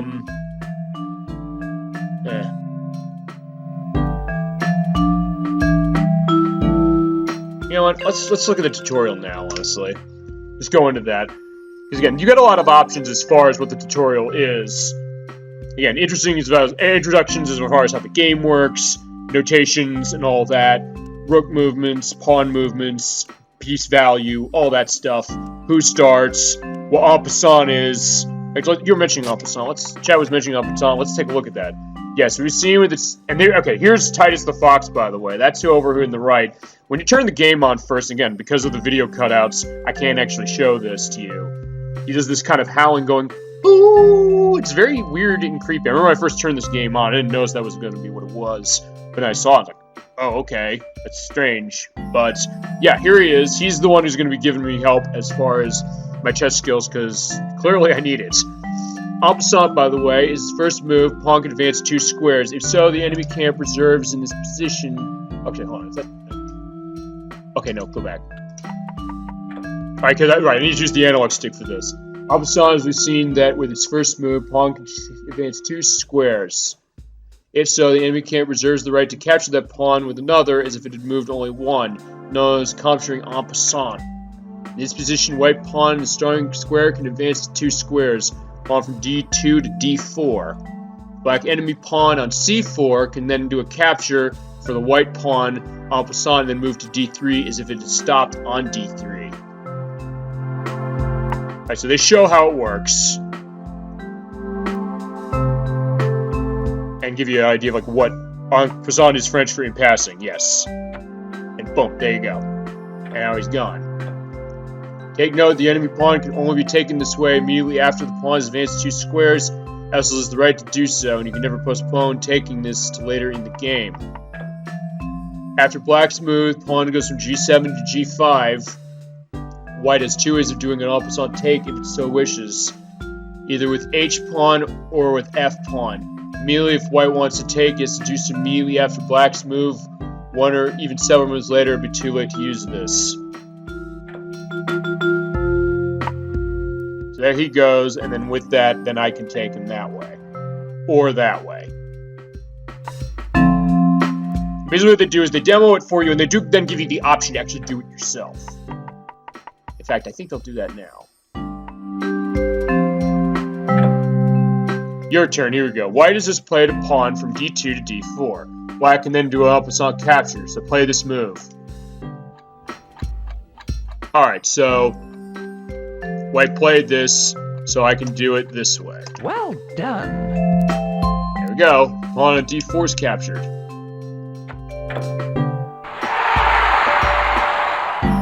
White has just played from a pawn from c2 to c4. Belongs to capture via opposite. How are you going to do this?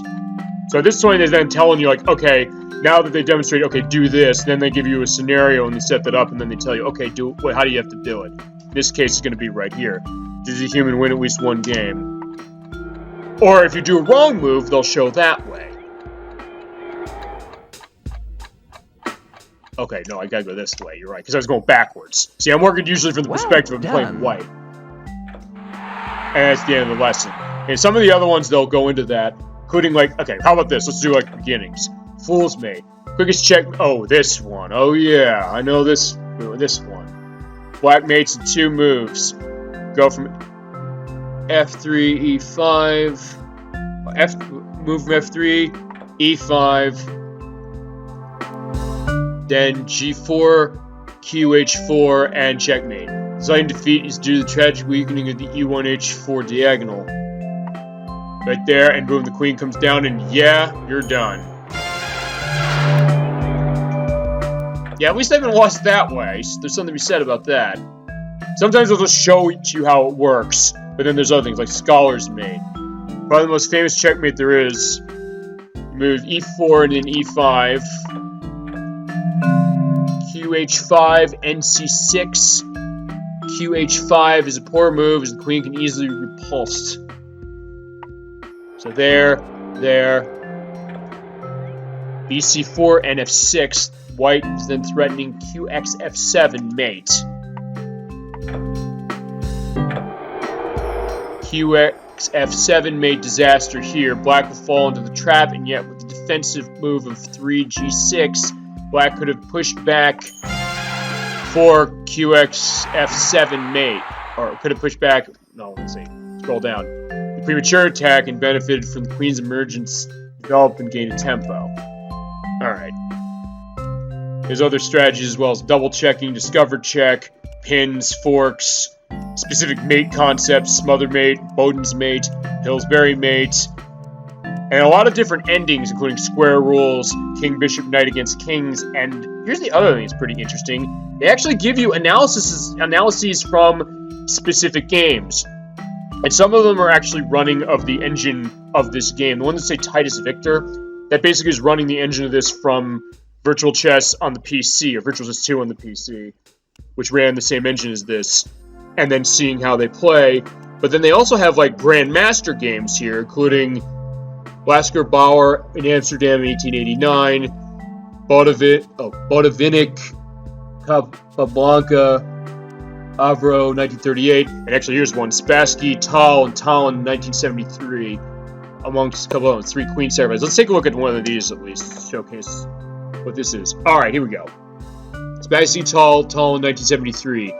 Nimzo-Indian defense. The fundamental principle of controlling the center is magnificently illustrated by the opening of the following game between 2 world champions. At the beginning of his career is d4, and for the beginning of his career, Boris Spassky has played either e4 or d4 as such. He's played d4 for this one. And f6, 2, c8, 4, e6, 3, nc3, bb4, 4, bg5. 1969-1972 world champions' favorite line in this opening. Nice to see a few future games. Yeah, and that's what I thought was kind of cool, the idea that, yeah, they really... I mean, I think Titus was right to be proud of, like, what they're coming up here as far as, like, okay, they built this franchise from the PC, because, I mean, 2 on PC, and then they did this version.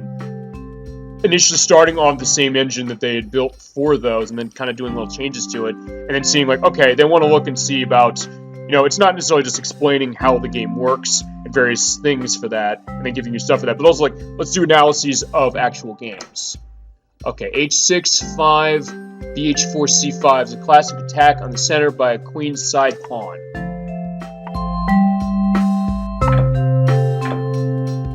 D5, a logical move to secure an advantage in the opening. B5 is a strong move directed white's center, and Tal doesn't hesitate to sacrifice a pawn in this case to achieve an initial strategic objective. So he puts his pawn right there. DX E6, white did not have to accept the pawn gambit. Possibility was 7 E4 J. Trying to read the text on that. G5, 8, BG3, NX, E4, 9, BE5 with a fine battle in prospect.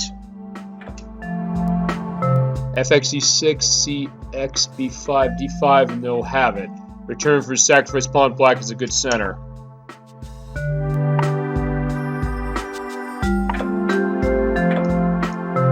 E300, 10, NF3. According to Tal, preferable line was 10, BD3, D4, 11, EX, D4, CX, D4, 12, A3, BA5, 13, B4 with a certain play.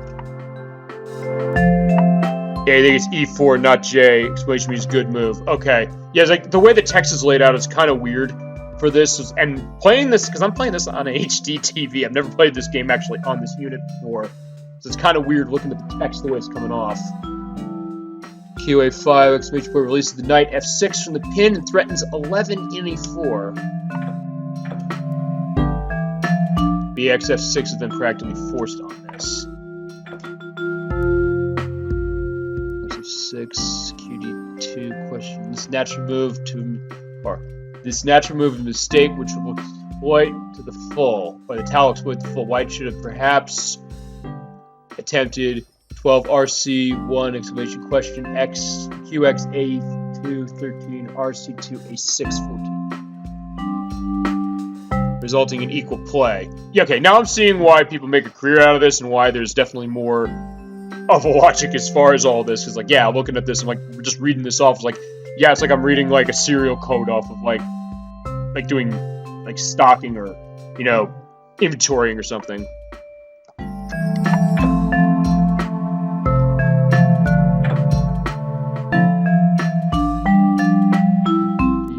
Black the advantage.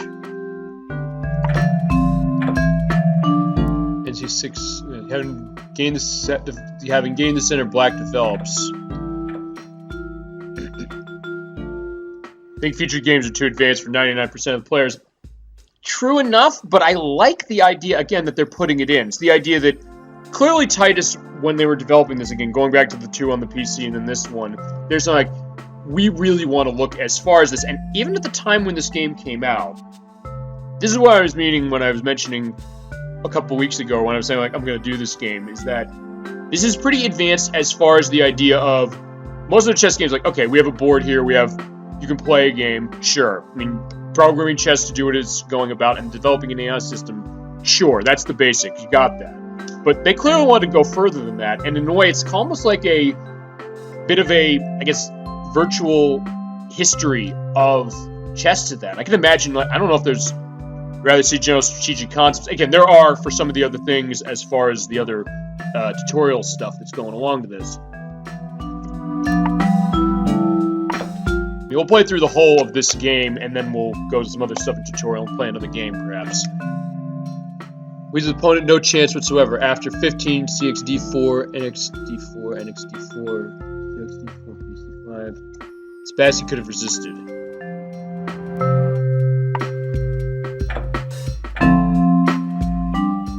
Much wiser after Black immediately wins, or RC1 BX A6. Okay.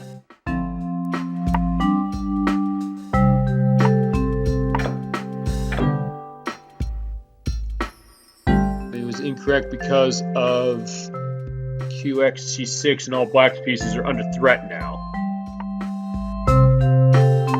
Actually, after having played all the games I have, actually, I kind of get a little more of an idea behind this, because it's giving me a sense of, alright, they're saying, like, okay, here's the games, here's what they're doing right, here's what they're doing wrong. Stronger as white could not defend F2.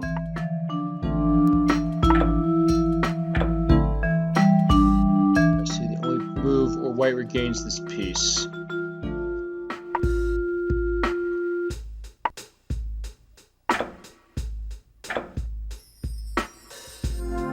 Oh, wait a minute, they're asking me to play this, aren't they?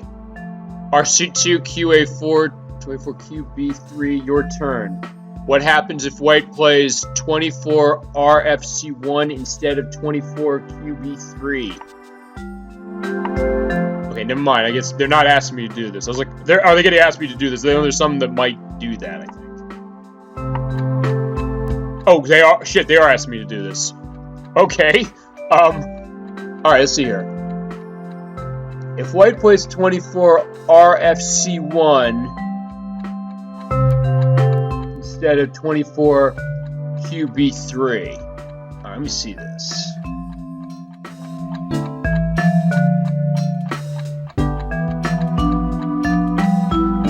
Alright, let me see. Okay, I didn't know they were going to ask me to do this play. Alright, see, this is interesting in itself. Alright, what happens if white plays RC1 instead of QB3? Good question. Chat, any suggestions?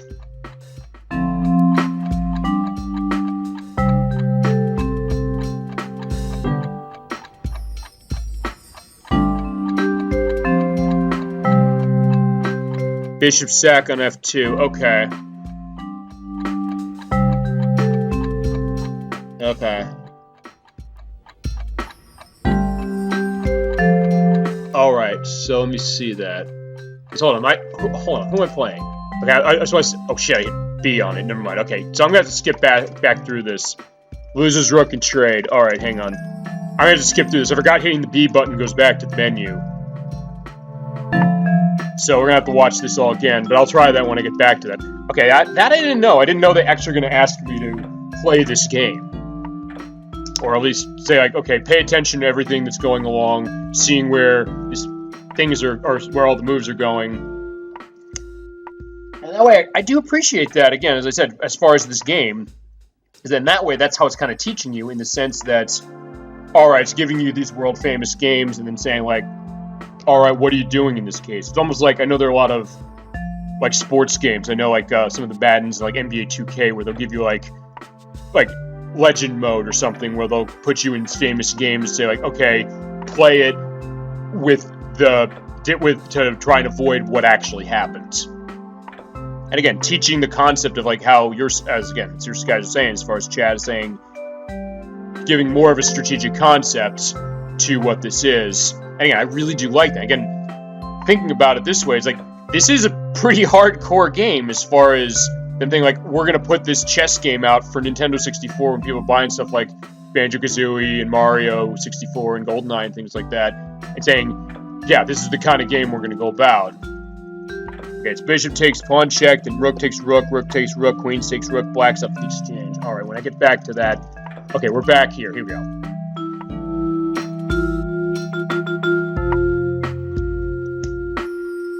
Okay, so then they move that way. So, bishop sacrifice on F2.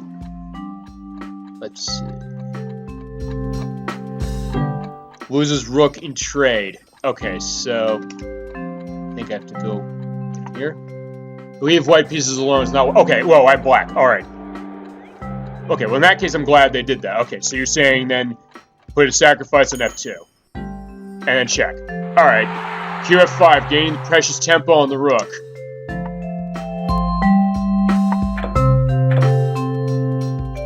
Alright. QF4, QG3, the crucial error is here. The right move was QF3, QXF3, GXF3, E5. Then KH1, BB7, RB1, RB6, RXB6, BXF3 plus. Oh! 3 plus. And then 30... KG1, BX, E6. Well, black has an undeniable advantage. Endgame is playable.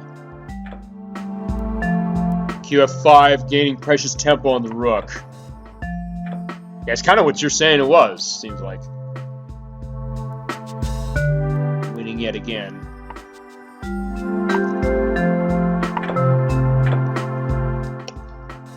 Alright, Spassky has to be careful here. For example, and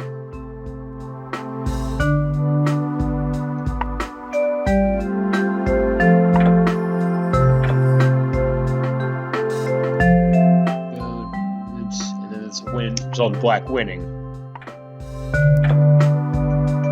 BXF2 plus, waiting to happen. Black's attack is now deadly. Right, because we got a check situation. KXF2. Tom must have been in Z and not, which is pressure of time, because QF5 plus KG1 QE4 was quicker.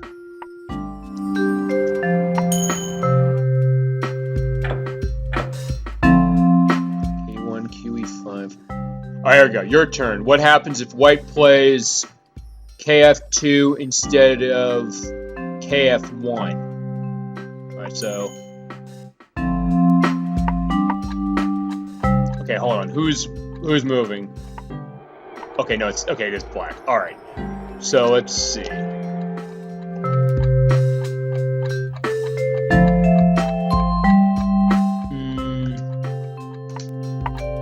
That's not the right move. There's a stronger move that you want to look carefully for on the board. Okay. I like that, too, because, again, this is, again, teaching a concept. And using a classic game to do it. Yeah, I don't know if... Okay, that's not the right move.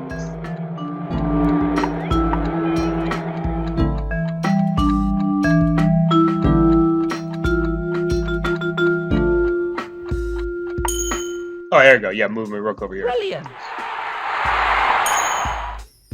If K2F2 RF7 plus black continues with 33 KG1 QD4 plus 34 QE QX E3 plus RF2 QXF2 to mate. There we go.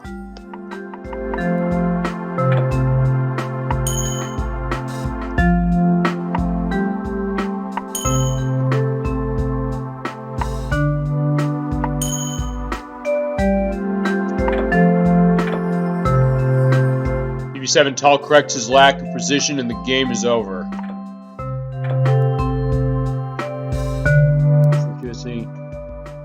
Resigns 0-1. Spassky doesn't wait for QE3 BA6. Black wins on every line here.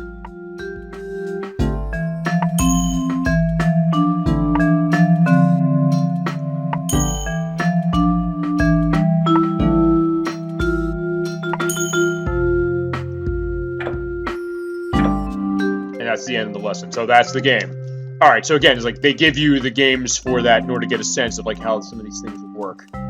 I'll show one other one, and then I think I'll play another game. Let's try. I don't know. Let's see. Yeah, let's try the tactical strategy because we're just chat saying like, hey, how are this handling strategy? So let's try the fork. It's when one piece attacks two or more enemy pieces at the same time, which I and computer have been doing a lot. Here's your pawn fork.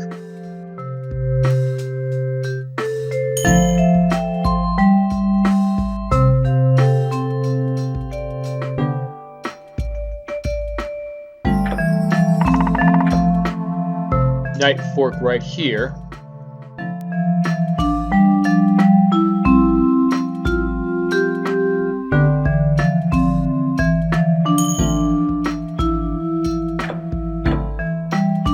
Now white plays and wins in two moves. Remember, when I say a particular player wins, it doesn't mean checkmate necessarily, and specifically say it is. Okay, so let's see. Hold on, let me just see what he said. He said white plays. Okay. So with white playing, I have a fork here. So let's see.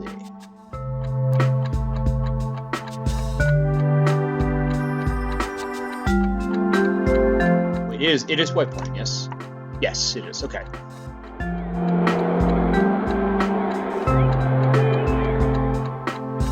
That is just how you develop tactics. Tactics are a lot easier.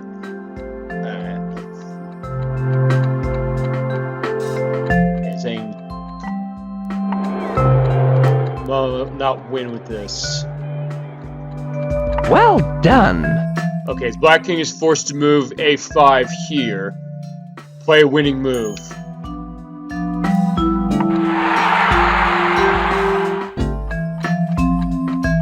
Okay, so now at this point, alright, I'm creating the fork here because, alright, here we go. I have to put the king in check, and then the queen's gone. Fork is on the king, queen, the queen's doomed, the game is yours. You know, take there, boom, boom. There we are, no black queen left, and then, again, I can take her down easily. This position is trying to find how black is going to win in 2 moves. Clue here is that one fork is going to lead to another one. Actually, I can see, I think, where this is going. Fork 1 is going to be pawn down here, so I put the king in check. Well done. Fork and pawn sacrifice right here. Now the winning blow to white is going to be... I think it's this. No, it's not. You have to justify the pawn sacrifice with another move than this. Alright, so I said one fork leads to another, so... It's going to be right here. Brilliant! Knight fork here on king and queen. Black's going to take the queen next move because the king has to move out of the way, and boom. And I'm gone. This position, white can't prevent black from doing a promotion of a pawn. Note, you'll have noticed that after 1 e3 plus, if white takes pawn with queen instead of the king, black will play the fork on g4, leading to the same outcome. Boom. Fork them both. He has to move the king out of the way, and the queen's set. Let's go through all the taxing strategy and then run that in the game. Pin. Pin is when a piece prevents an enemy piece from moving away due to the risk of check or losing material. The 2 types of pin, the absolute and relative.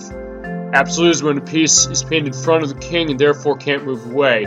Here's an absolute pin of the black knight trapped in front of the king. That would be... No, that'll show me where the pieces are, right there. Well, we don't need to go over these. I want to go over one of these at least. This one. Again, to showcase the idea that, again, this is how the game is teaching you how this works. And I do really love that about this game. Relative pin is when the piece pinned in front of any other piece. Here you'll see relative pin of the black knight in front of the queen. If the knight moves, the black queen can be captured by white bishop.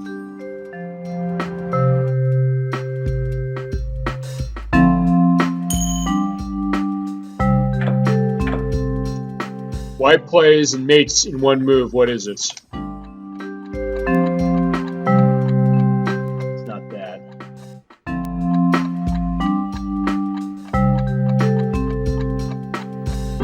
Yeah, I don't think it's that, because again, then it's gone. Oh no, it's right here. Fantastic! Black king is mate, black pawn e7 is pinned down by the white queen and therefore cannot capture. What more difficult here is that white plays and wins. They have a very strong move, which is what? Alright, let's see.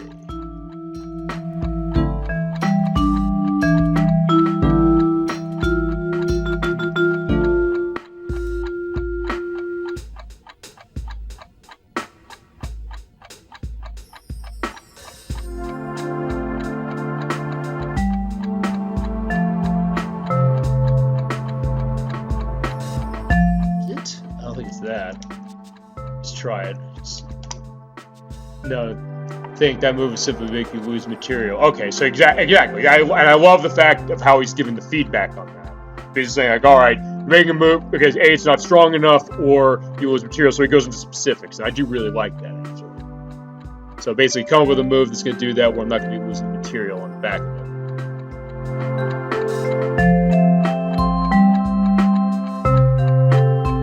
Let me know if you want hints. All right, yeah, well, yeah. If you're so, actually, wait a minute. No, I know what I gotta do. Oh no, oh yeah, Fantastic. Bishop attacks, queen pins. Queen takes the bishop, white plays 2, and hit that and checkmate.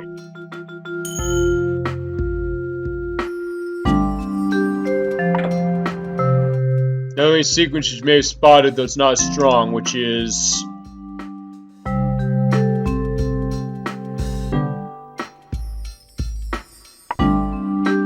taking the queen. See, I was going to do that, but I was thinking, like, I don't know if that's a good idea. But now the rook's pinned. Technically, the other way I went about it was the better way. King comes to protect the rook.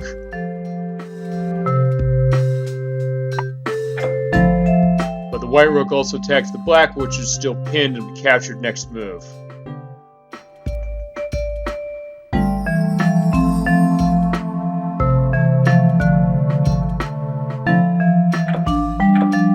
There we go. Alright. I'm gonna play another game on the back of that. Because in that way, it's like, and that's the other thing about it. You do get the sense when you go in tutorial and I was looking over these things, even if it's just something about, again, tactics or even like going over a game, you do get the sense of like, alright, what to look for. And I do like that idea. I guess like it shows that they really wanted to make something specific. Alright, hang on. I'll try one more time.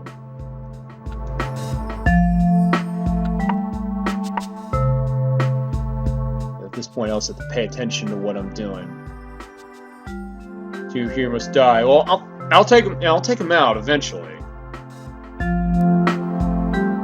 I do that clock, although technically I don't know if. See, here's the other thing about that. There's clock up there, but I don't know necessarily if it has an expiration. It might. I'll have to figure that out.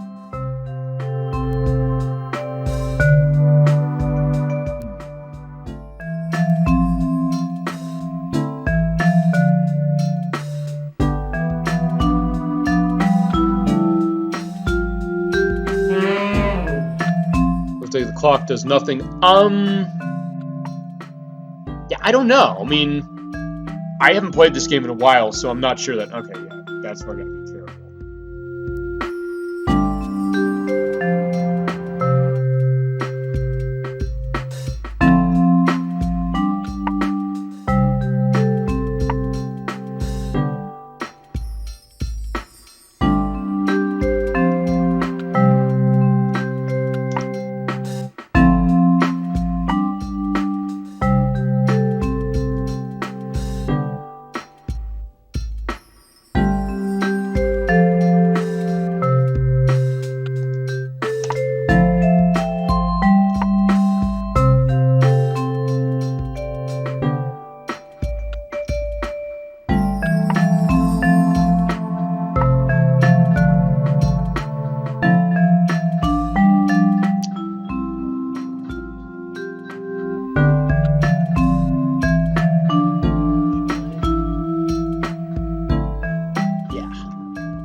I don't want to do that.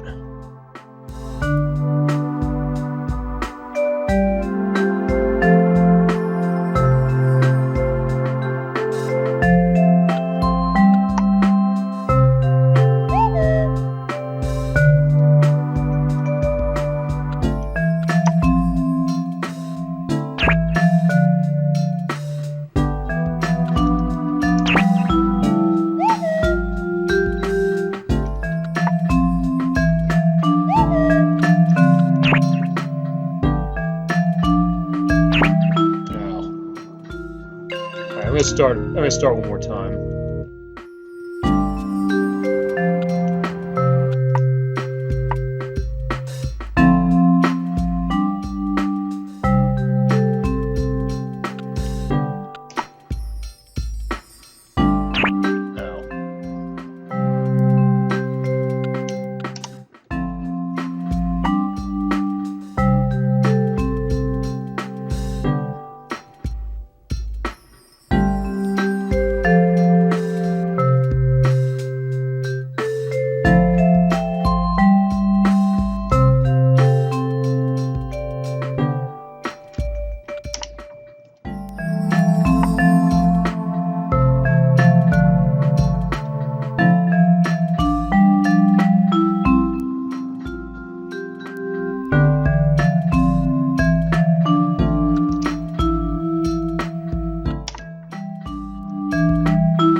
Yeah, alright.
Right, there we go. Yeah, putting the pressure down him that way.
Okay, that was my stupidity right there. His stupidity right there. Boom.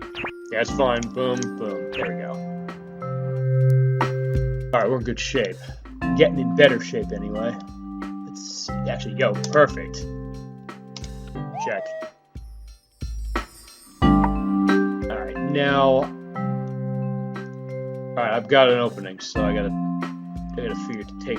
I gotta take this, or start to take this. But I need to break the defense down there.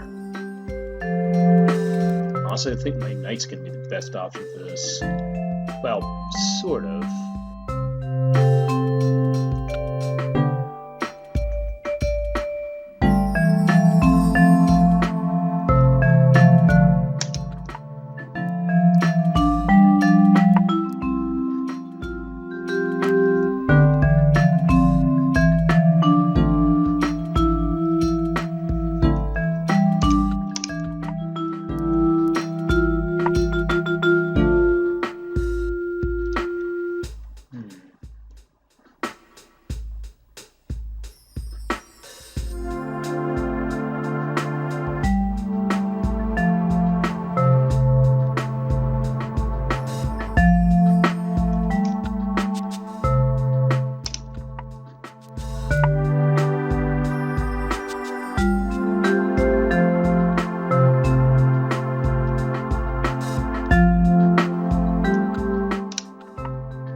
Got something here, I know I do.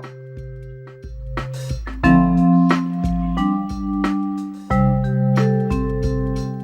think I might need to retreat on this one. Yeah, I can put a pressure on him right there.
Bishop sacrifice for rook, yeah.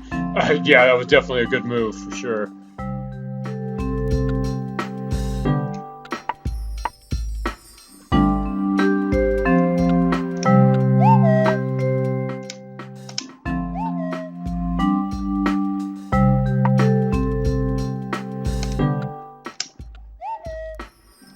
Here we go.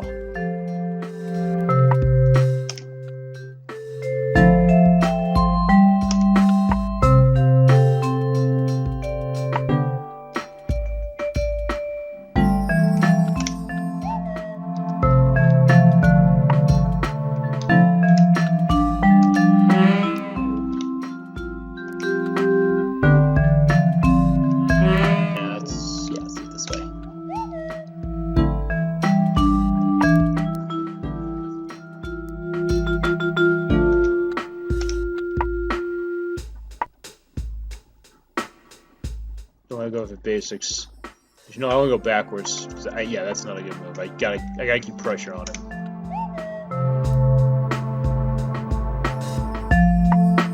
Keep pressure on him, and then get rid of his pawns. There we go.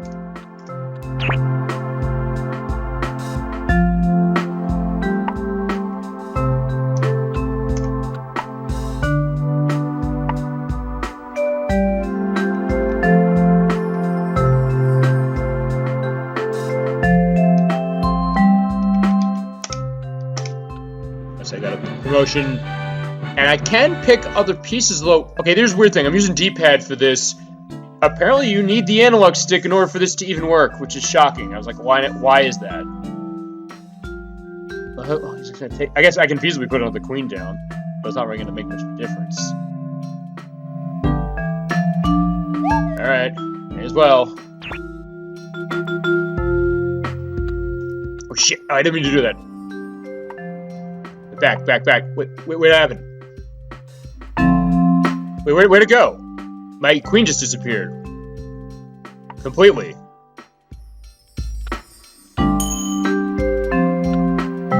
I hit L to go back, and my queen just totally disappeared.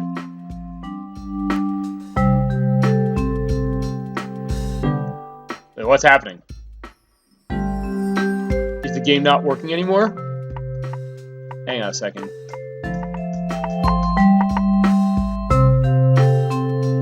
What happened? Yeah, because I'm going back move just to see something. Alright. Yeah, I guess the game doesn't let you take back. That's weird. I've never seen that happen before. Okay. I mean, it's still better than, what is it? Superman, specifically, as far as a game like that, so there is that. That's weird. Yeah, that's true. Let's try another game then. All right. Yeah, that was too bad. I mean, I thought I was getting somewhere at least. Again, that also kind of shows, if nothing else, it's showing that the tutorial of this game actually is kind of of use. So there is something to be said about that. All right.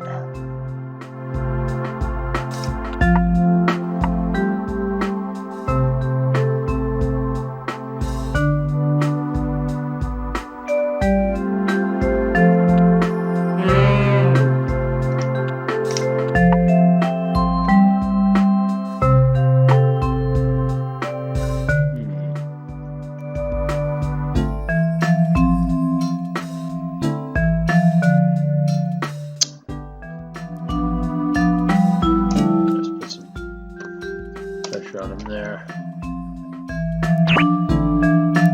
Bad mouthing the AI. Yeah, you know, I'm gonna start another game.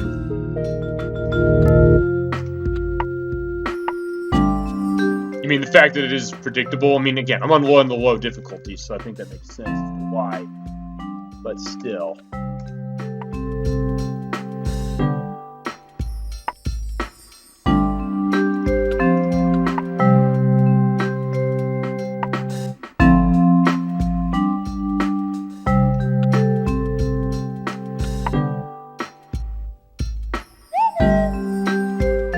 get that check in early. Tell me, yeah, it's strong. No, not on this level, it's not. Again, I got it on a low level. That's the reason why it's not about that way. But the next game I play, I'm going to put it on 12. We're going to see how that turns out. See higher levels. Yeah, hang on. It's like let me just go through this game next. Alright, let me go through this game and then I'll do that.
stay awake. Yeah, good idea. I mean, especially for something like this. I'm thinking of that line from The Simpsons as far as, like, eating a tuna fish sandwich. You know how much there's... You know how smart dolphin... There's tons of dolphin in there, and you know how smart they are. Actually, I should do one of the Simpsons games. Well, I should... Oh, the only one I could do that I own, actually, is the Simpsons game for the Wii. Actually, that is really good. I should show that one off at some point. Maybe next year I'll do that. Let's see.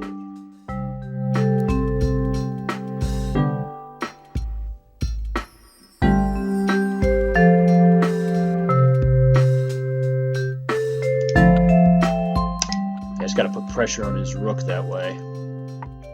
I'll try to, anyway.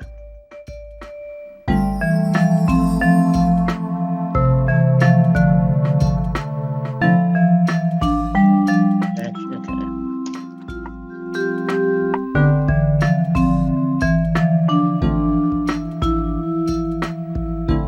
You know what? Bad idea.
There we go.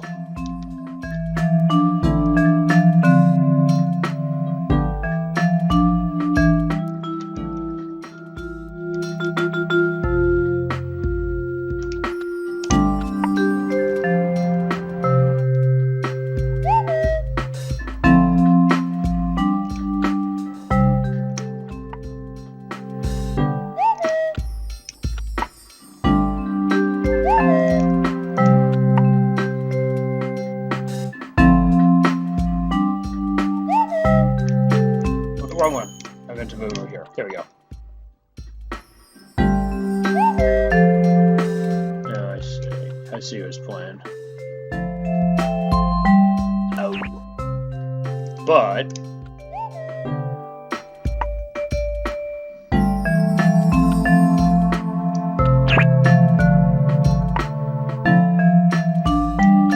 Yes, king to move.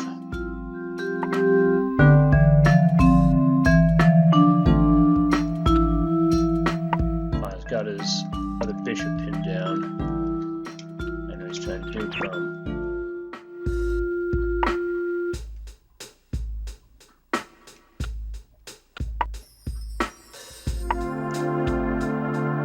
Doesn't seem like the tutorial helped you exactly. And I think maybe in some ways that was probably I could say, like, yeah, that was my master plan all along. Intentionally play games badly and then play the tutorial to make it seem like I'm doing a better job. Yeah, that's the ticket. But in all honesty, that's what I'm saying, and that's what I like about this game in particular. Give Titus credit. Again, they made Superman, which is a terrible game. It's not the worst game on this system. I would say Powerpuff Girls Chemical Extraction is a worse game than this, especially because it's one of the last games of the system. Carmageddon is a worse game that also came out from Titus. They clearly did believe in this game, and that's what I do like about it. And in looking back at chat, it seems like they were saying that you like the spirit. And I was like, that's what I do like about this. The spirit of this game, and I guess of the idea of playing it, is really nice.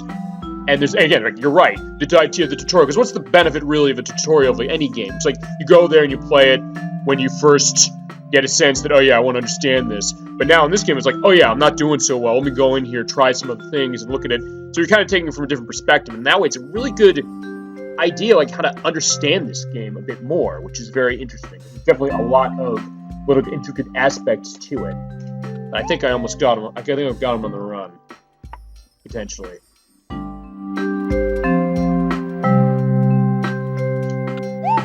Even though I'm only, like, moving little bits and pieces. So, like, your spirit, not giving up. Yeah, I mean, because that's what I go about, even when it comes to, like, a game I'm not necessarily good at, or when I haven't played in a while. That's kind of where I'm kind of going about with this. Alright, so there goes the king. And he'll have to move that out. Ooh.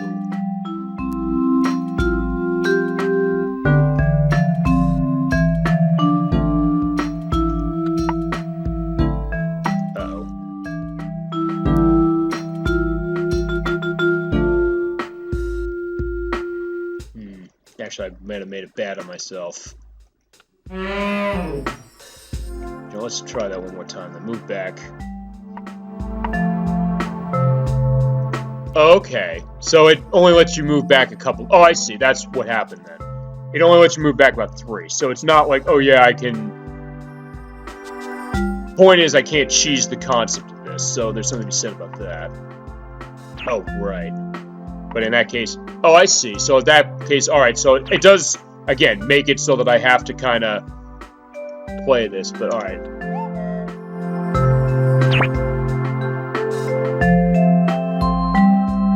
I do have 2 pieces to pin him down, so at the very least I'm in good shape. So the queen bug wasn't a bug. Yeah, I was like, I didn't remember what that was either. But again, it does make sense now that I'm playing this a bit. I was like, all right, it only lets you go back a couple. So I was like, oh yeah, I can't necessarily completely cheese this. So there's something to be said about that.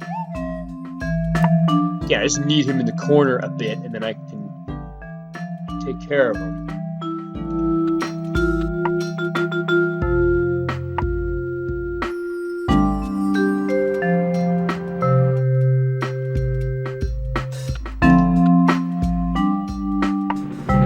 Yeah, unfortunately that's a bad situation.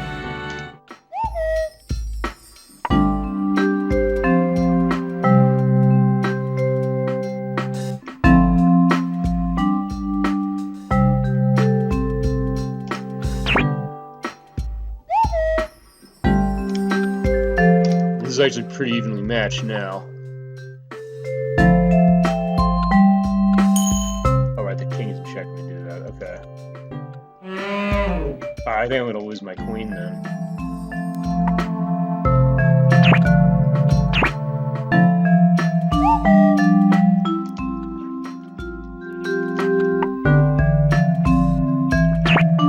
Yeah, okay, I then completely... Yeah, again, I completely lost it now that I lost my queen.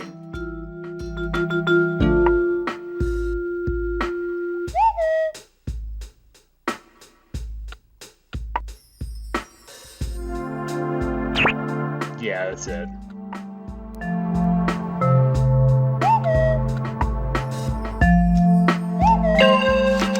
Alright, let's start again. Again, I had something going there, and again, showing the trajectory of the tutorial mode. Let's try again, because I almost had that. I want to now.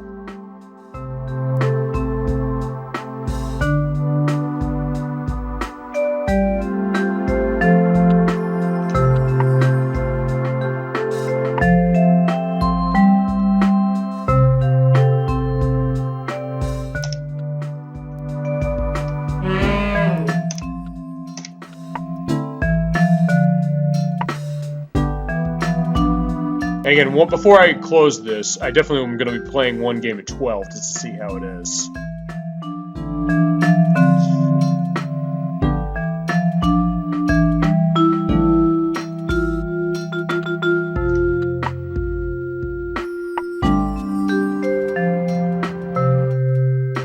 Let's see, one game, who's curious. Now, yeah, me too. I mean, that's kind of where I want to go about it, at least.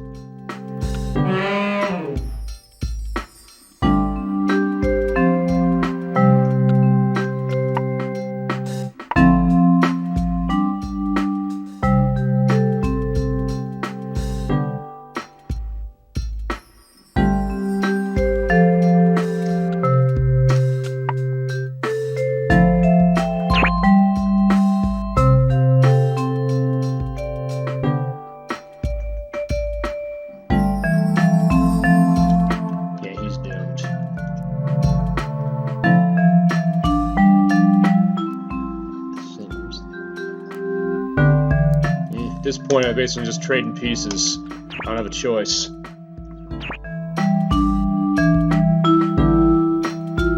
Need to blunder that B pawn every game. Well, again, that's another thing as well. Is like, so you can see where your mistakes are. So at the very least, you get that kind of a perspective.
No.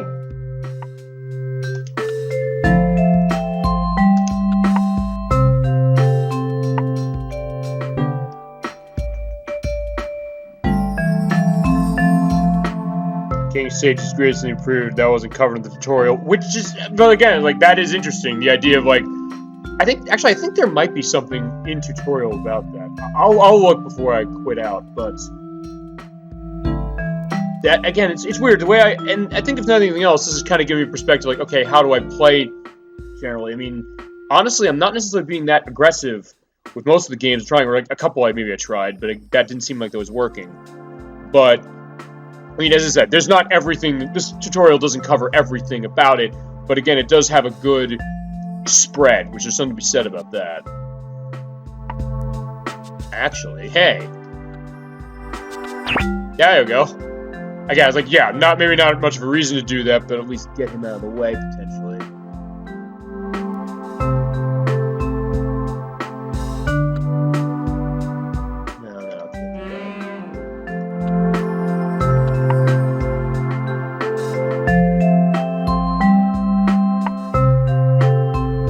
You're supposed to castle my opening.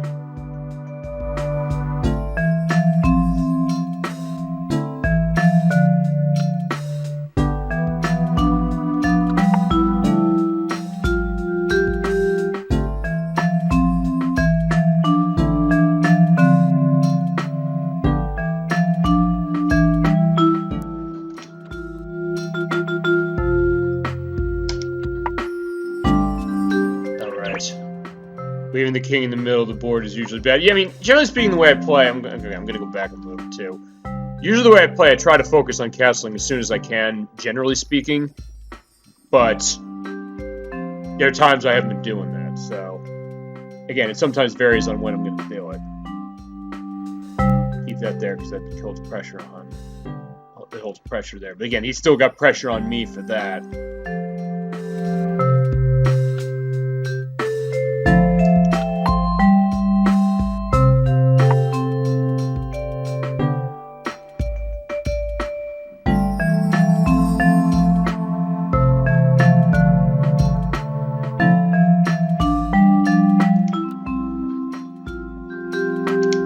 No, I meant to move one.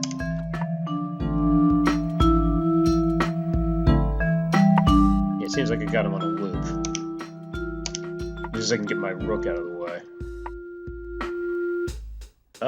Actually, that kind of helped me. Oh, yeah, it did. No. Yeah, I gotta pull him back.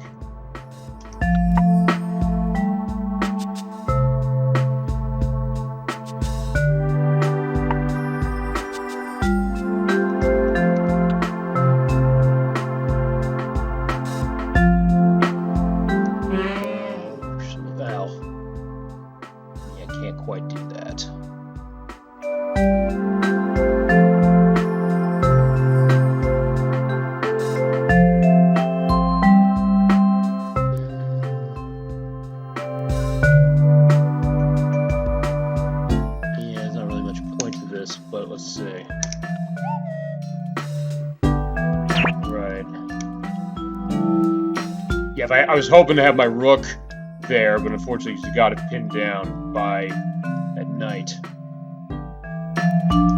But feasibly, if it created an opening that way, that's fine.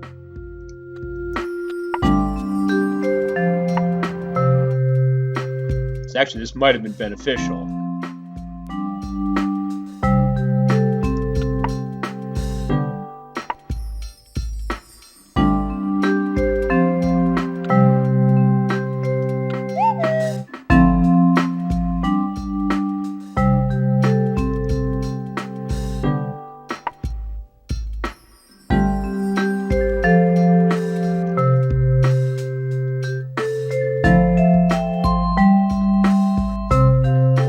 Opening up my rook a little bit. My other one, I should say.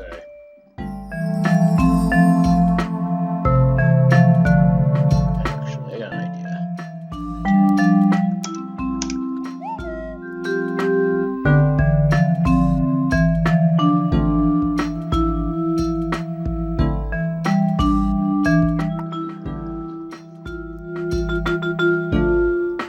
I think he saw what I was trying to do.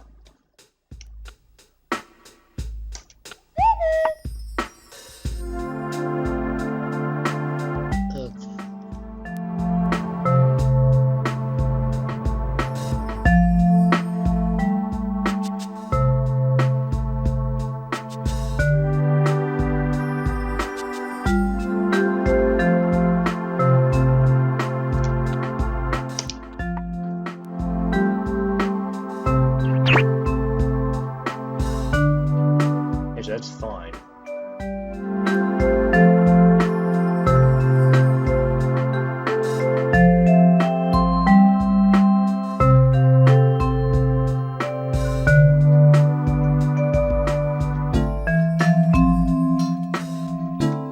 Yeah, I think I need to get rid of this pawn here.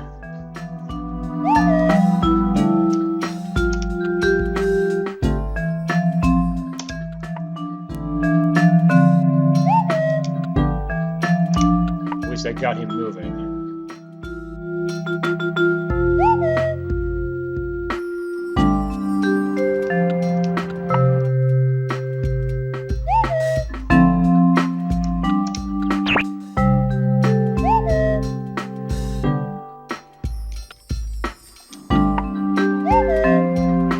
Yeah, I think we're at the end here. Yeah, almost. I was kind of going somewhere. I'll do one more, and then I'm going to try 12, and I think we're going to probably call it. Actually, I've been at this game longer than I thought. I thought, oh, I'll just be done showing this off like within an hour, but honestly, I kind of want to play a bit more, so. And yeah, I think that gives a sense that, yeah, this actually is a better game than maybe it's given credit for. I mean, I guess it's a unique one for Nintendo 64, because I can't think of other games that are like this for the system. Actually, even as far as board games on the N64, exactly. That's a sign that, again, I'm kind of getting into this in a weird way. Even the music, which I first said was like, oh, it's not very good. I'm liking this track. It almost sounds like something out of Animal Crossing, interestingly enough. But that is the sign of something for that. So, and again, interesting to be picking up on that as far as chat's concerned. But I was just saying, as far as board games go on this system, there aren't a whole lot. I mean, there are a couple. There's this. There's, I guess you could count the Mario Party games, there's 3. There was a variant of Monopoly for this system, and then there was also Rugrats Scavenger Hunt, which is not a very good game. And it's a game that's $50-$60, and it doesn't, you don't get the sense like, oh yeah, they're adding a whole lot of value to make this something that, yeah, you're going to want to keep playing constantly, as opposed to this, where it's, okay, you could buy a chessboard, but hey, there's also like historical information things for that, so it kind of goes with that as well.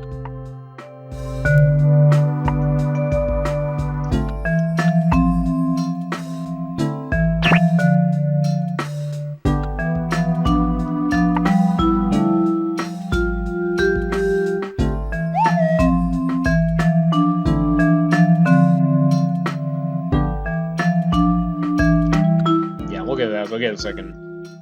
Is that smart for them to put the queen out like that? Maybe not, but again, there we go.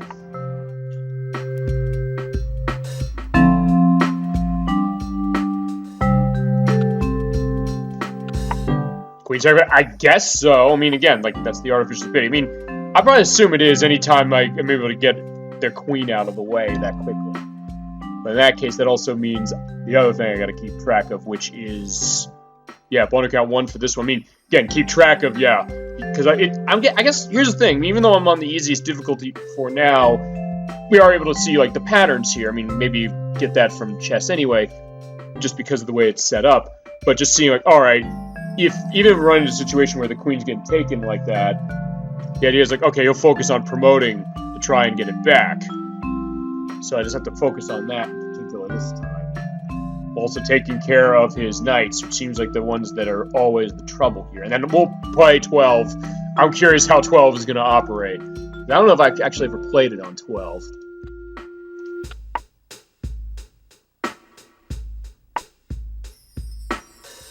Actually,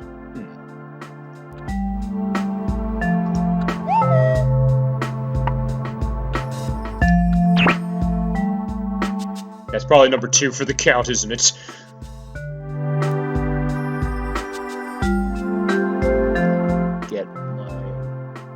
Get this bishop out. Then he said, for now, I probably don't need to. Probably safe over there.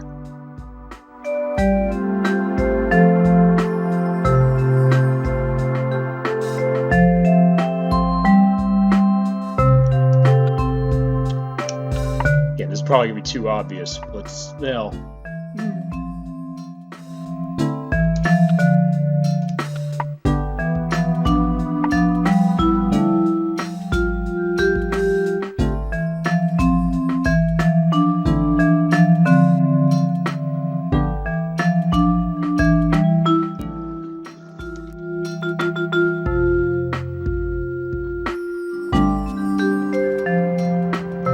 Understand what level 12 would be doing with a strong understanding. But again, that's why we're going to check that. Again, I want to cover the gamut of this one, honestly.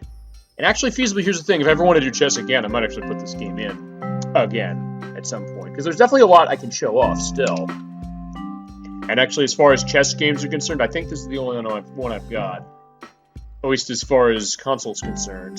There's one on the Wii that's actually kind of expensive to find.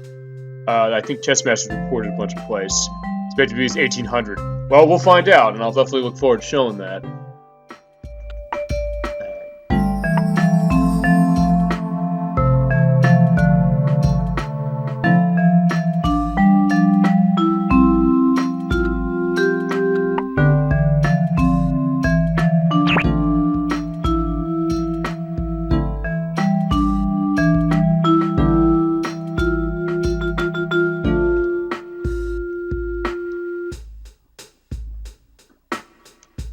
I got an idea. No. Oh well. You'll have to move away at least.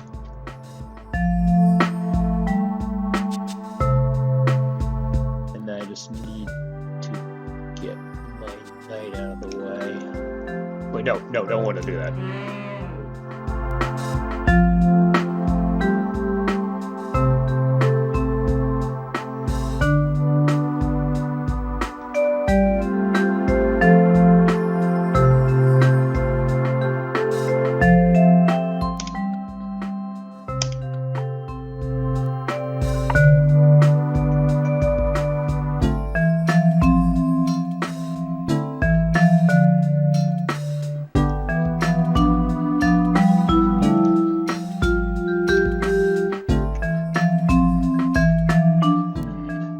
Whereas for a lower player at level 5 wouldn't much different than a 12. Yeah, although I guess that also raises the question, which is that just inherent to chess in and of itself? Which the answer to that might be yes, potentially. But again, it's like, as I said, this is a game I think that's made primarily for, I guess, fans of chess are going to buy this because that's the reason they want to have it.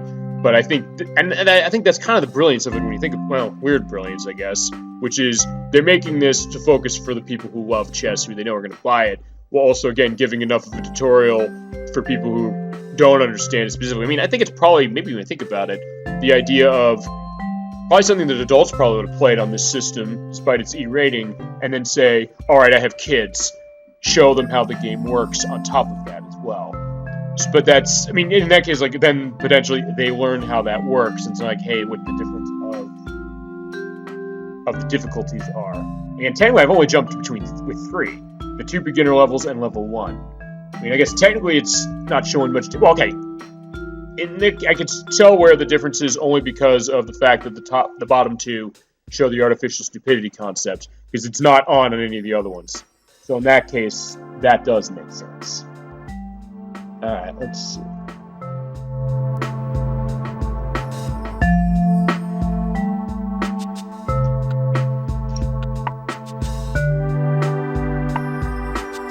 Oh, I see what he's trying to do. Maybe it's that Market Chessmaster 2006. And that, I think, was out around the same time as this. Although, on the PC anyway. But again, as far as console chess games, this is an interesting idea that it was this, at the time was this, and I know Chessmaster was on the PlayStation. But I don't know, I don't think it was the 2000, I think it was 2000 on the PC. 1988. Oh, okay. Then they were up further. Because, I mean, thanks for bringing that up, because then the idea of, like, what's the landscape of chess games on the market at the time, what were the main franchises? Well, the main franchise was Chessmaster, and Chessmaster was on a bunch of things. On PlayStation, I think it was even on Game Boy Color, I think it was on Super Nintendo as well. And this, I guess, was sort of a franchise on PC, and this was the last one we got. And outside of that, you get, like, ones sporadically in places. I know there are 2 on the Wii in particular. So, yeah, that's interesting for bringing that, but thanks for bringing that up, because it is something worth mentioning. I think this is how I want to go.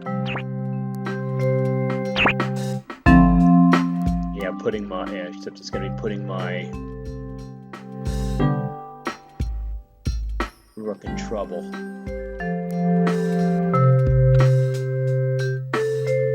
Chessmaster was meant for PC, yeah, but they still ported it to console. I mean, and technically same with this one as well. It was a PC in 1988. That would be the PC Junior and the PC from IBM. So in that case, that would what it be. But yeah, I mean, again, this was a PC franchise too, because there's Virtual Chess 1, which came out in 1995, Virtual Chess 2, which came out in 1996.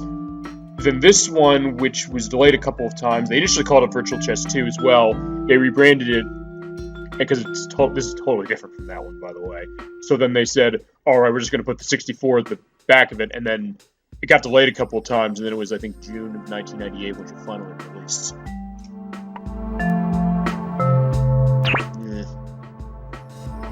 I'm starting to see my game go downhill here. But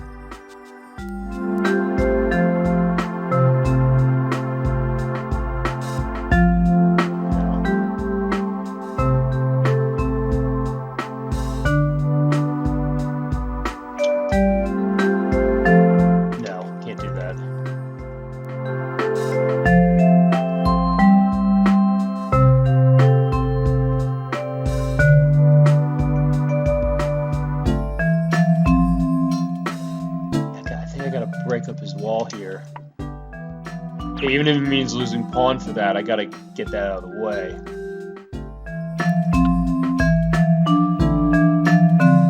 So I establish an opening somewhere.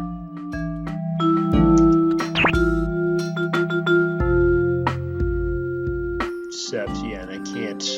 Actually, that might have been worse. That definitely was worse for me. Because I'm gonna lose my queen doing that. Well, yeah. Okay, I am. You know, let's back off. So yeah, I'll keep it there then. Well, yeah, we'll see how this goes. Just leave it be. Or just move my queen. There's another thing I can do. In fact, I think I'll do that.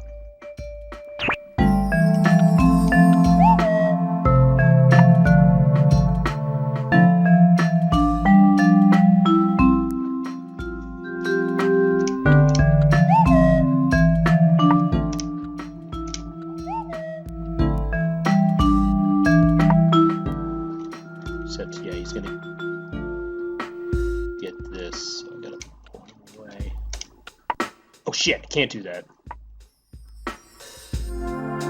I can do that.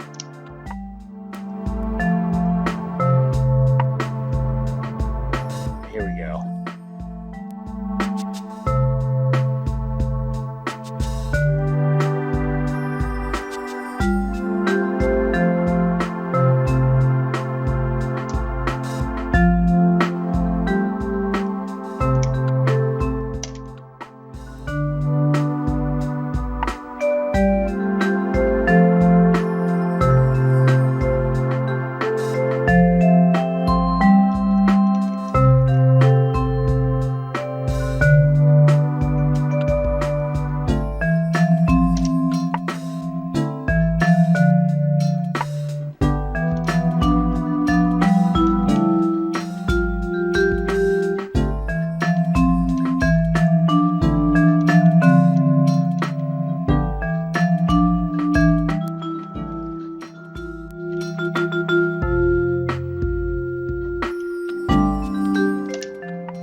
Yeah, you're right. That bar over on the left is indeed to show where the winning is, or who's winning.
Idea probably goes -5, roughly based on piece values. So rook is 5. If value says -5, it means black's up a rook.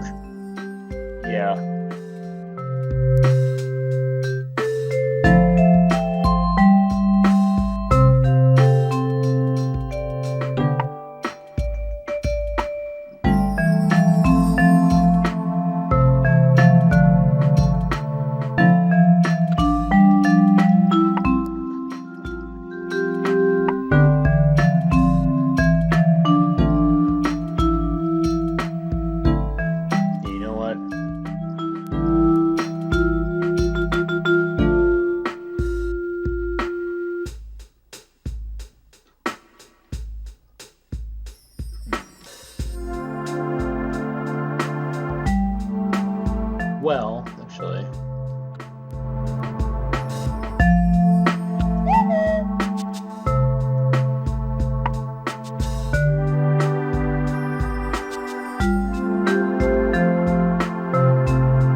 Oh, wait a minute. He's gonna get promoted regardless.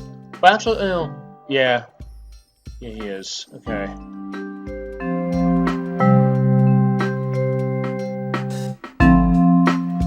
Yeah, I think we're gonna go about this way.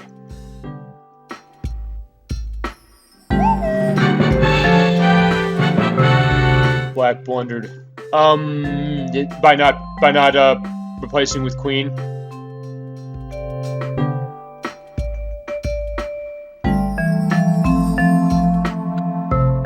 Well, actually, yeah, better idea. Oh, yeah, better idea. Pawn pushes a blunder. Okay. Yeah, I gotta block it, and honestly, this is the one I'm more willing to lose than anything.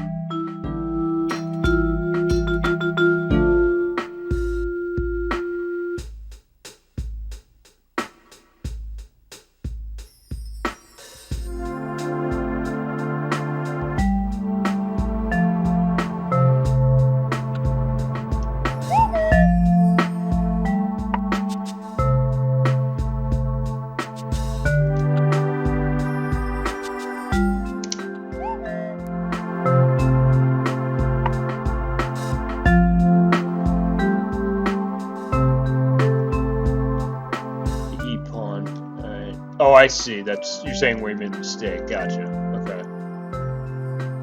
The promoting to rook was probably blunder as well. Okay.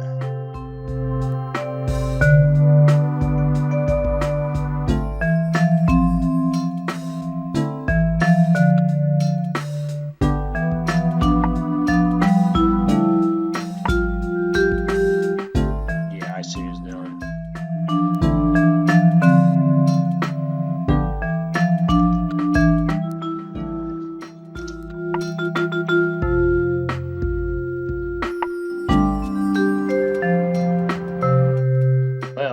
Yeah, actually, I think that was 2.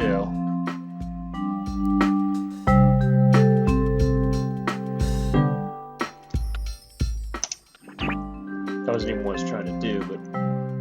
Alright.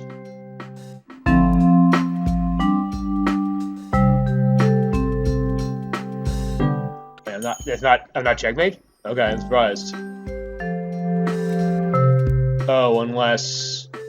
No. Oh, because I have to... Right, I have to put there, so hang on, let me...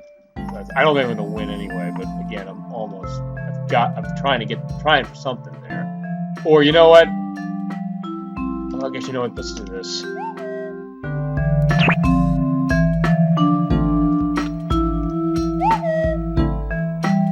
Oh, right.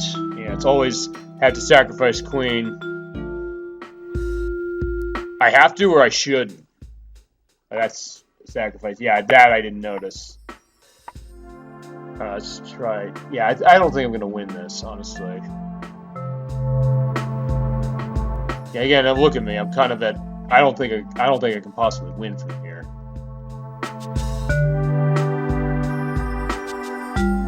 Wait, I did that, and then I. Oh, right, because that's protecting right there, so I can't do that.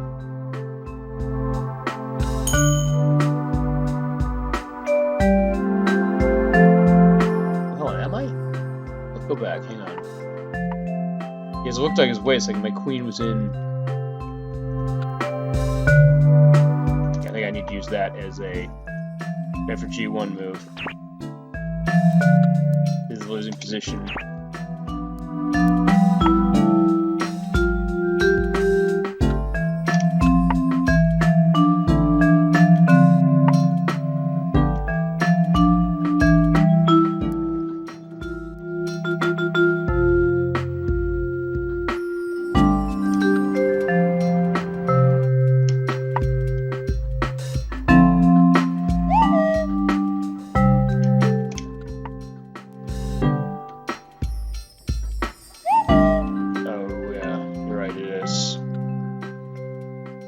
Then I lose my queen here.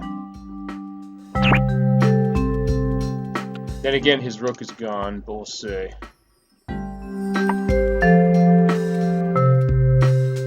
Actually, hold on.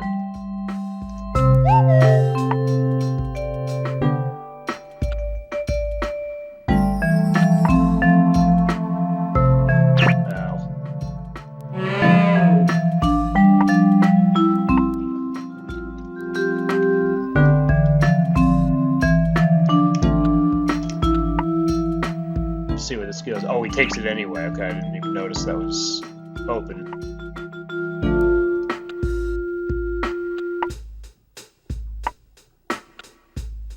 Yeah, honestly, taking pawns really seems like that's the only thing I can really do.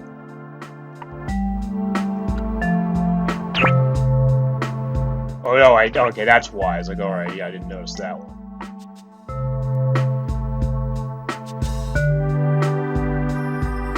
Then again, now I can put pressure on this.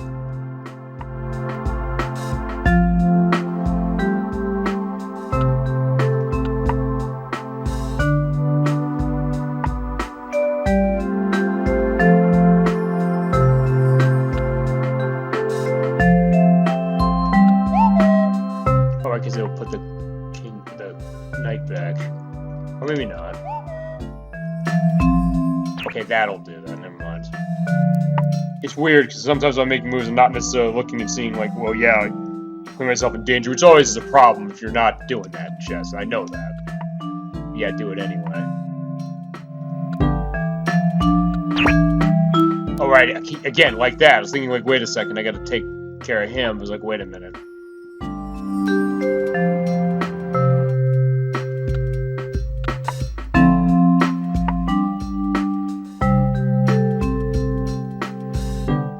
So it's putting pressure on my bishop. I'll explain to you after stream.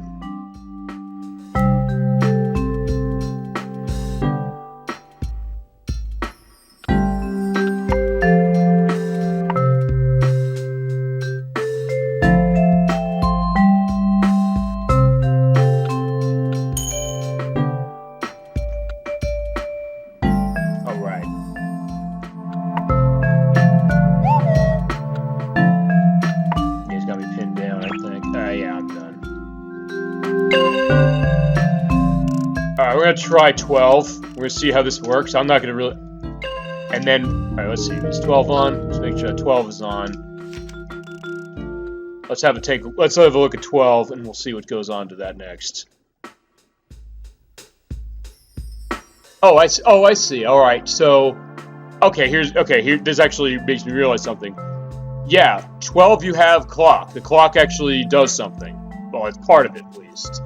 But yeah, it still looks like I'm starting with 3 hours on this. You said I have to figure out something with the audio thing for that. But again, I'll do that another time specifically.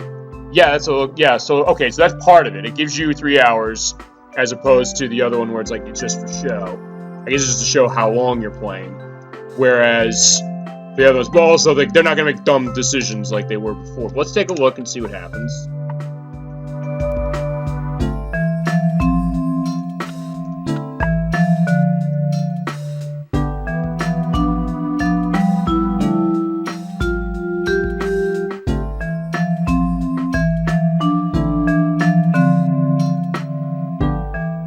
Okay, that's the other aspect of 12, which is the idea that the loading, I guess, of it trying to figure out, it's just sitting there trying to figure a lot of it out. Again, I hit Z to make it do it, but I'll let him see how long he's gonna go. Okay, so I guess this is how they make it work, which is, yeah, basically just having it think for itself. I wonder how long this is going to take. I kind of am curious just to see this now. Okay, he's sitting there for a minute, not doing anything.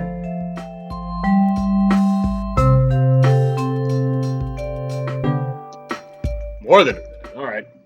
This could take an hour. I'm curious.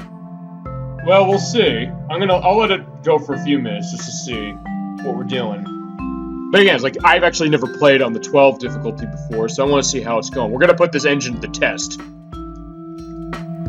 They say this is an engine that is based on, again, the 1996-1997 World Microcomputer Chess Championship professional category and the 1995 Harvard Cup.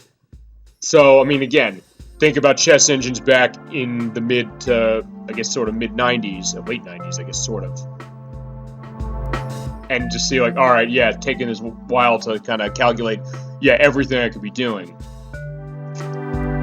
But if it doesn't do it within like a couple minutes, I'm going to hit the Z button and I'll force it, because that is something you can do. In fact, let me just pull up the manual again. I do have it on standby here. Where the controls of this one are kind of split across 2 pages, and you actually have to tilt the manual sideways in order to look over. Yeah, the Z button is wakes the engine up, forces the computer to move, and change side. I guess just gel. So if it's a legit engine, it could take an hour. Feasibly, although I guess here's the thing though, if that's the case, what is it going to use 1 hour and then not, I guess, and then just have just 2 I mean, I guess feasibly, yes, it could do that, I guess. I mean, as long as it knows how to handle everything else, sure.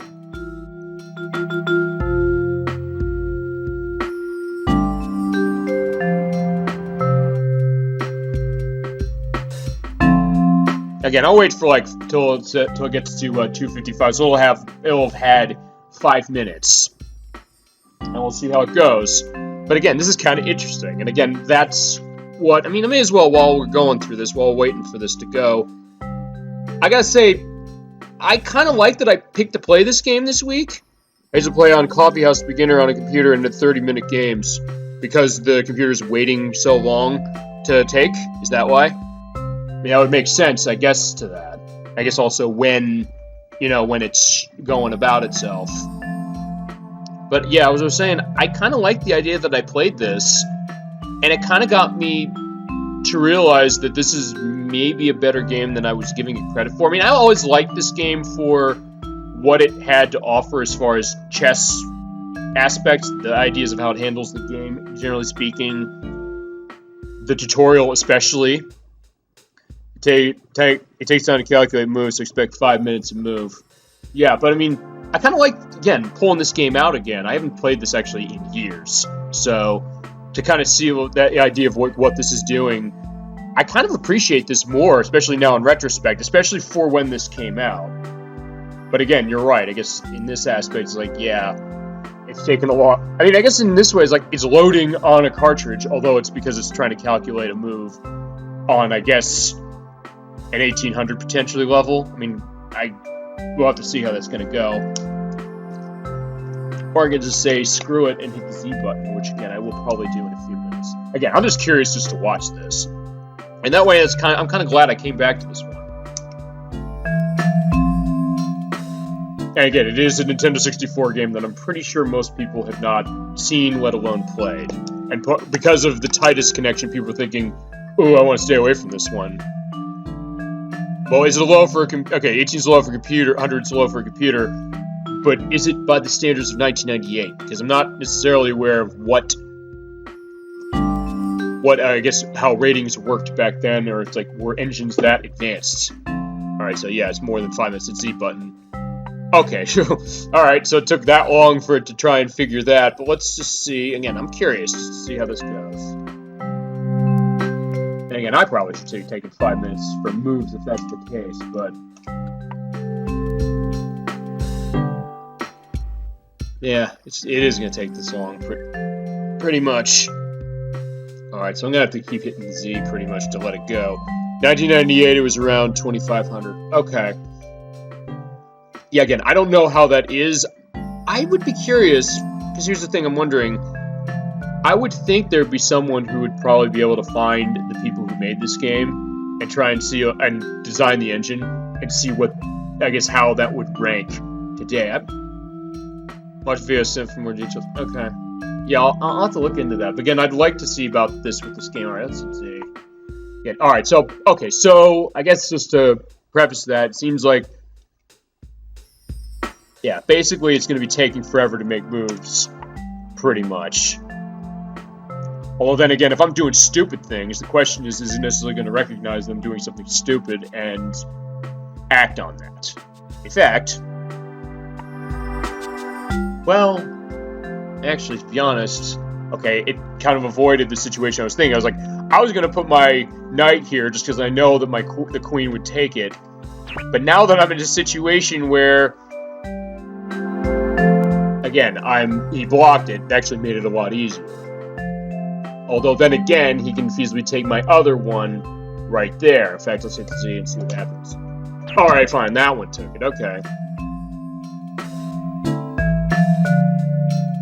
I'm gonna just deliberately make something stupid just to see about it. Playing Queen's Gambit to counter your 2-knight trench defense. Not sure how I recognize it. Okay. Well, I mean, I guess in that case it's good to have had Chess Expert on chat to get an idea and, again, keep a conversation going, which I think for the case of this is kind of an interesting thing to be going about. Okay, so just took that. Alright. I was just kind of curious about... Oh yeah, I'm using analog stick, because again, if you use analog stick, it kind of goes space by space with a little bit of a delay, but you hit D-pad, it's instantaneous. Which is why, again, if you're going to play this game, use D-pad. Okay, so yeah, this is probably going to take forever for me to try and make a game go. So but that basically is going to be how it's going to go for that, you know? Alright, so we tried this. I want to play another game, but I want to start it with... Oh, he's gonna move. He's making a move while I hit it. Alright, I'm gonna play one last game. Levels. We're gonna go back to... Let's go to level 1. I'll play one more game, and then I think we're gonna call it tonight. Although, again, this game gave me a lot more material than I was expecting. I was thinking this is gonna be short. I'm just gonna be showing off games and things, but I kind of also wanted to play more games as well, so... It's interesting how that works. I guess it feasibly will be a longer time than my game next week. Feasibly, I mean, again, I don't think the next game I'm doing next week is going to take that long, but we'll see. Next week, by the way, is a licensed game that I was trying to get a copy of for a while, and I finally did at a pretty decent price because it's actually kind of expensive. That is McDonald's Treasureland Adventure for the Sega Genesis, which is developed by Treasure, who made Ikaruga and Gunstar Heroes and Dynamite Headdy. So in that way, I think it's kind of an interesting situation to kind of show off that take on a licensed game. And again, like something different on top of the fact that, yeah, I'm doing virtual chess this week. But I'm glad I came back to this. And I might want to come back to this game, again, just as far as chess stuff is concerned. But just, again, I'm liking this. Much more than I think. I think I appreciate maybe now that I'm older than I did even when because I had this when it came out. I bought it pretty quickly after it released. Because I was excited about the idea of like the engine and the idea of like that was in my chess phase, sort of like the late 90s. Battle chess is better. Yeah, I mean, I can get that. I mean, that would make sense. I mean, I also really like Archon, which is on PC and I think was also on NES. Oh, which for all intents and purposes is chess. It's not exactly the same, but it may as well be. That's another really good game. I should get a copy of that and show that off. But I mean, again, especially as far as Nintendo 64 is concerned, this is your only option if you want chess, and gotta give credit for the fact that they did it pretty well, and gave a lot of different aspects to it, so give credit where credit's due.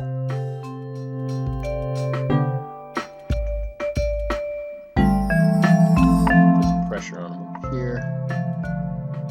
So he's putting pressure on that.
Well,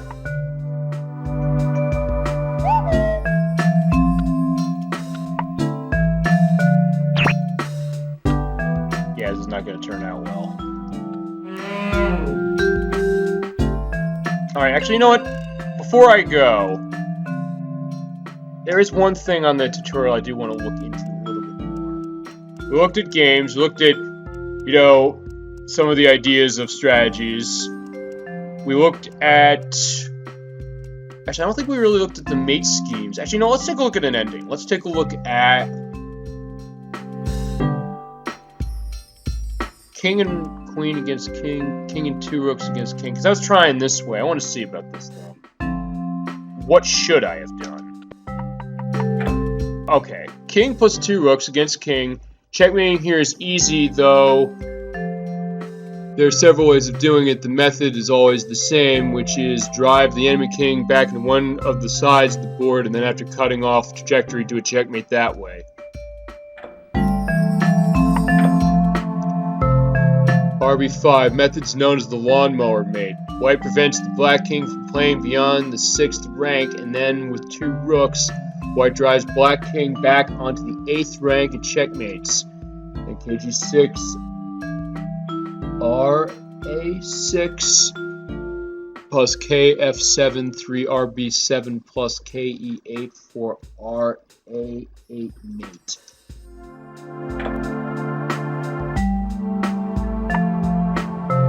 Rolling rooks. Yeah, it's definitely an interesting case for that.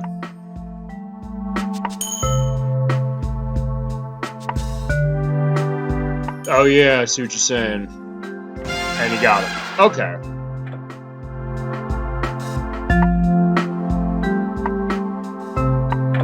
Your turn. This position, there's 2 other quicker possibilities for checkmating. Try and find one of the first moves for doing that. Which would be... Well, they'll give me the option to go about it. So basically, I think I need to... No, it's not the best move to quickly checkmate him. It's not that either. Did I have to put him in check? I guess not yet. Or... Well, actually, I think... Okay, it's not that one either.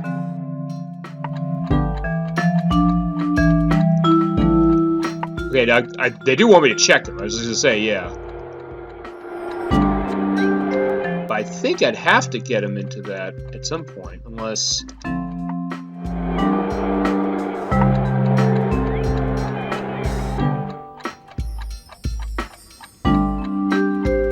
Okay, no, so I basically have to stay on the left side, it seems like. But then again, yeah, I don't know. Yeah, I'm not sure how I'm gonna have to do this. All right, let's try another one. Let's take king and 2 bishops against king. Here again, black king is to be driven to the edge of the board, but to mate with 2 bishops, you also have to force the enemy king into one of the 4 corners. KD3, KD6, KD4. First task of gain as much track ground as possible to drive the black king to the edge. Push him with the king pretty much. And king to e6. K6. 2 bishops are very effective at cutting off the black king's trajectory. 2 rooks is a lot easier. Yeah, I was thinking that.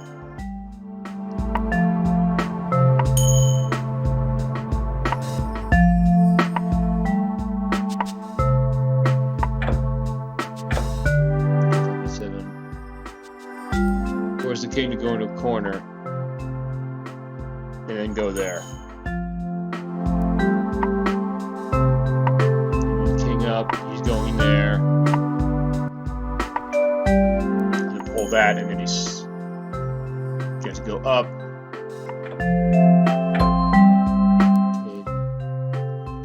And there we have him, and let's put him there. There, and he got him. I think I showed you this one once. Your turn. Check black in 3 moves. Alright, let's see if I can figure this one out. I have him in the corner, so I should be good that way, but then again, I think I gotta move my king. Brilliant! Okay.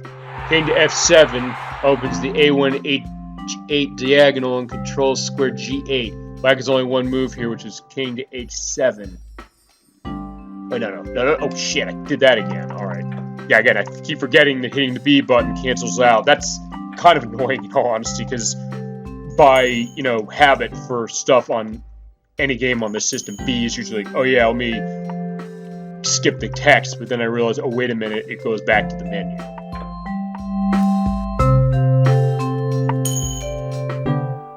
Okay, so we saw it, but again, I want to go back and go about it.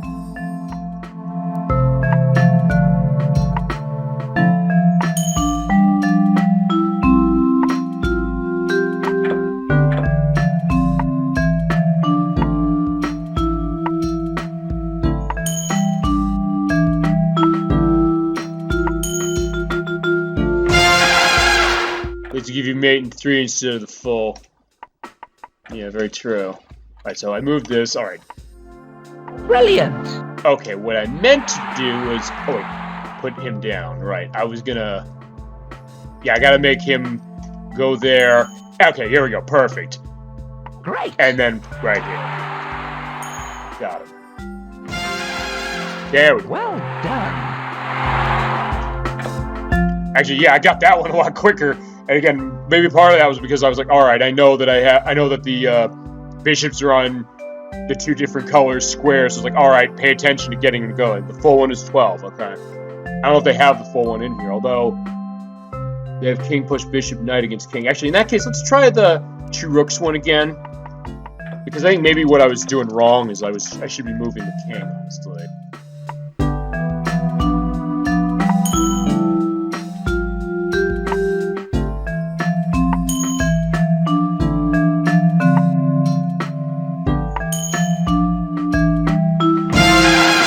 I do like that jazzy thing when you get a checkmate. That's kind of cool. Alright, there are 2 other quicker possibilities. I would think it would have to... Hopefully I can figure this one out. I'm almost wondering if I have to do what I did before, which is try and get the king moving. Okay, no, maybe not. No, actually, yeah, in that case, alright, chat, then how would you handle this?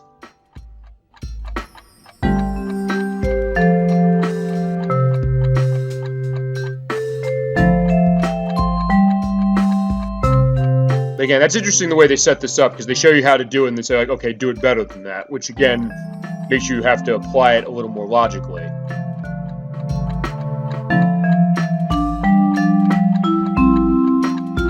Okay, yeah, because I did that one before, so yeah, I'm not going to do that.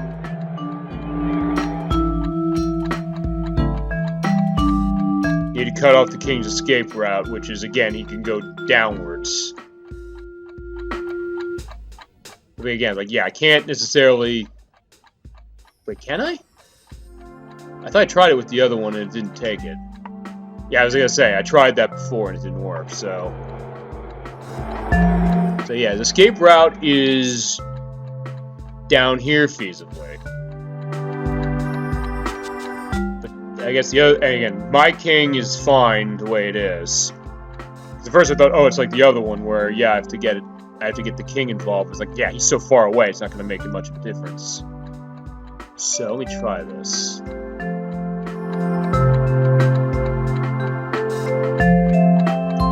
Rooks make wall. Oh, you mean like...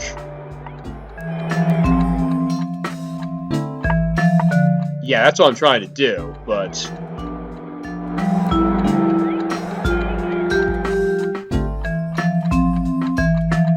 Again, yeah, because I keep hitting the B button to go about that.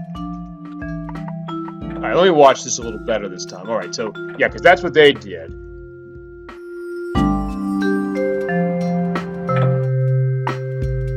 And then he moves, and then that one moves, and that one moves. Okay. You're not moved through check this invisible wall. Okay.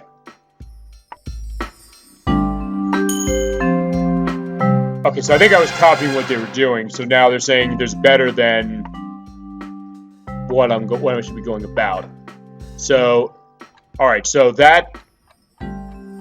So rook to b5 is the method that they used. They're just saying there's something better than that. Again, I can't do rook to h3 because I use same concept but differently so. You mean to the side, maybe to the side?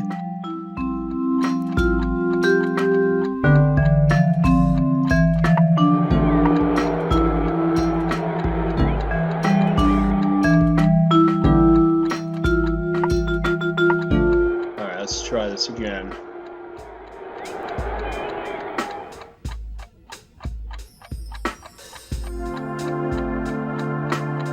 Yeah, because okay, I can't put it there, can't put it there. That's the way they did it before. So I want to do something a little better than that.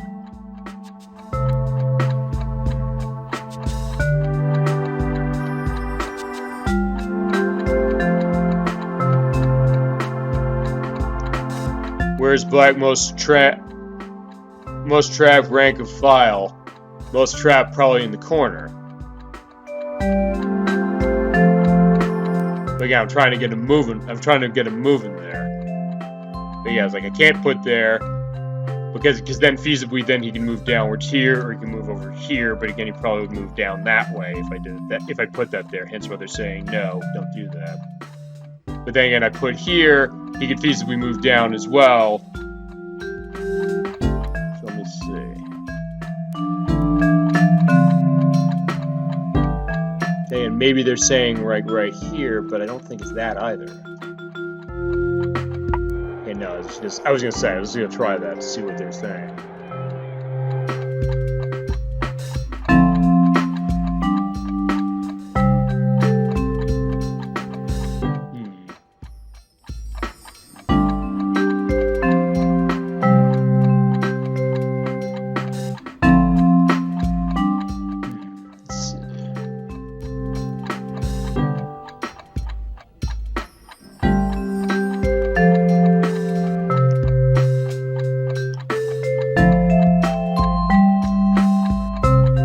I kind of want to get this one before I stop for the night. 8 and 3. Okay, so, but again, I can't check him because they're telling me that's not right. If black plays it perfectly, it's 8 and 3. Okay. Yeah, because I guess I can't check him. I can't. Feasibly, they're telling me don't check him either here, here, here, or here. So the question is. Main 2 or 3. Oh, yeah, okay. Do you think we can do it less? All right.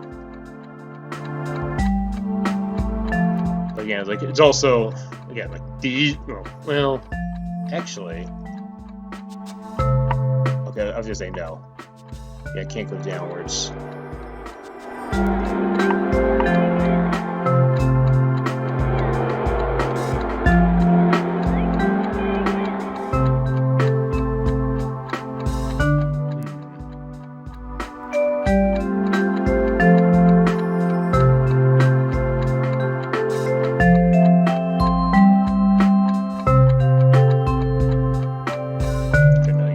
Because that's where I put it. Yeah, I'm not. Yeah, I have no idea.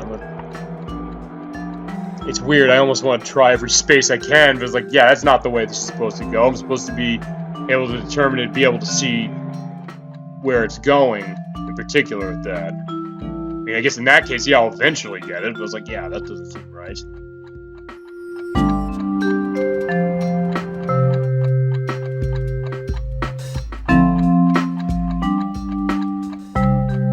Don't try to brute force it. Yeah, I'm not.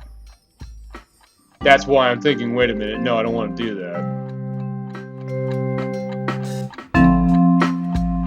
I mean, again, if nothing else, this is...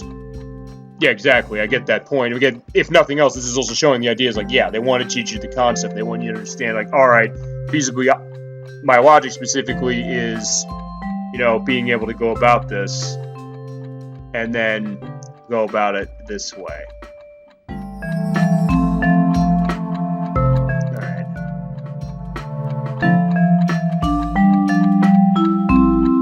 Because I mean, again, I was like, I get the concept of what they're teaching me, but again, it's also, you know, getting that, going about it that way.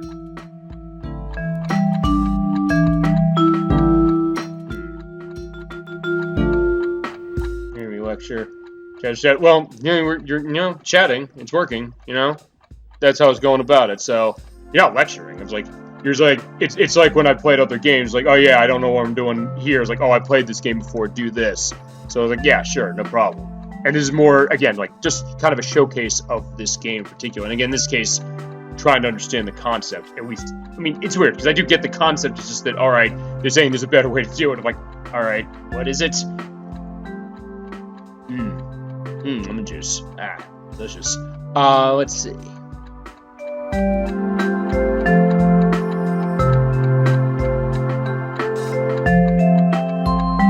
Alright. What are you thinking then I should be doing as a first move? Let's try that. I'm just curious what you would say.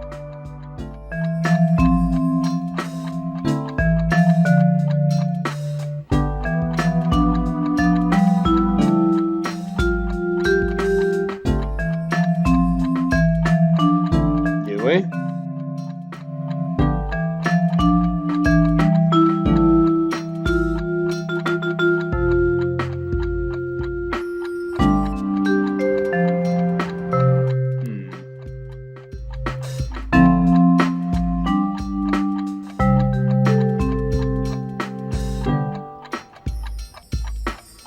So you want to cut him off of thinking of it as a mating net.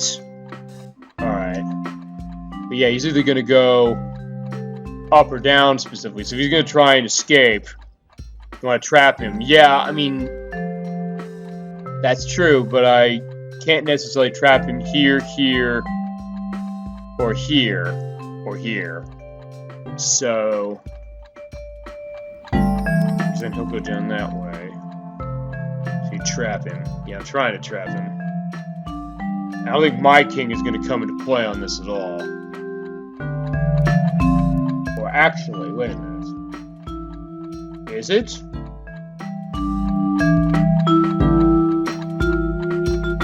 I don't think my king is going to even come into this.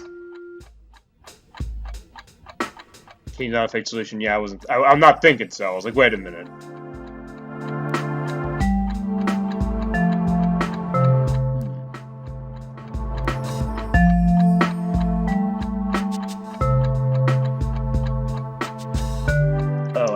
Actually, I think I have an idea. There we go. Rook to g4. Black king is immediately trapped on h-file. Okay, so, alright, so put in there, okay, because my first one was like, I should be checking him. It was like, alright, fine. In this case, no, don't check him. Okay, so black king is immediately trapped on h-file right there. Okay, got it. So, by moving that there, he's on h-file. He can't move over to g because otherwise he's checked. So I'm trapping him on the edge. Got it. All right. Next, king is going to h5. Then rook to g3. Protects the rook and forces the black king to move. And king to h6 and rook to h3 to mate. Okay, so that's that. Then there.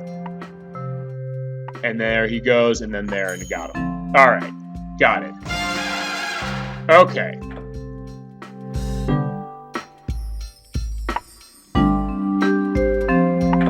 The other move is this, which is rook to g3. Okay, so there's another move. Okay, so basically I could have put my bottom rook on g3 and cut him off that way. The h-file is less spaced than numbered. Gotcha. Alright. So the other move is rook to g3, king to h5, king to c3, or rook a to b4. Simple waiting move to force the black king to move to h6, and then rook to h4, and then mate. So basically, instead of that, I could have put it there, and then he moves down, or I move my king then to get it out of the way, and then boom.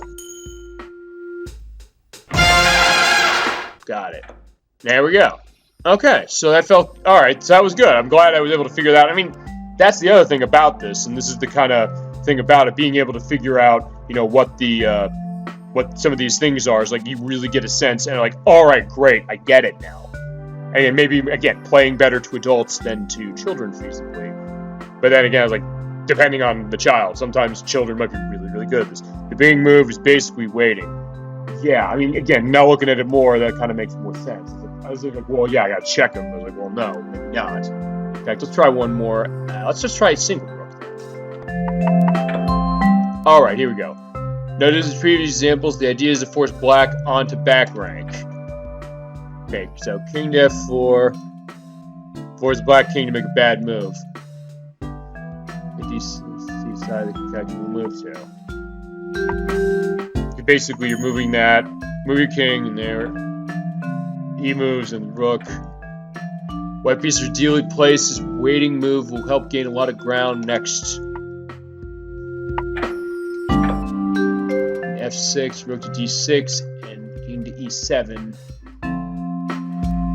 Black kings are trapped on 7th rank and can't go beyond F.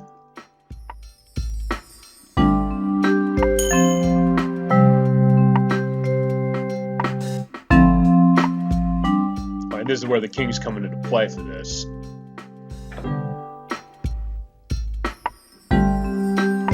This would be something I teach my former students. Yeah, and I can see that. I mean, there's something to be said about the idea that there's clearly stuff that the way this game is presenting it. Say like, yeah, this really kind of is on the level, surprisingly more than maybe even I was giving it credit for. And then there in the corner, there he's stuck. And there you got him. Your turn. Black made black in 2 moves.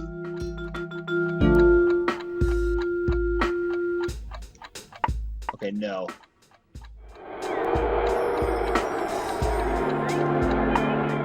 Yeah, because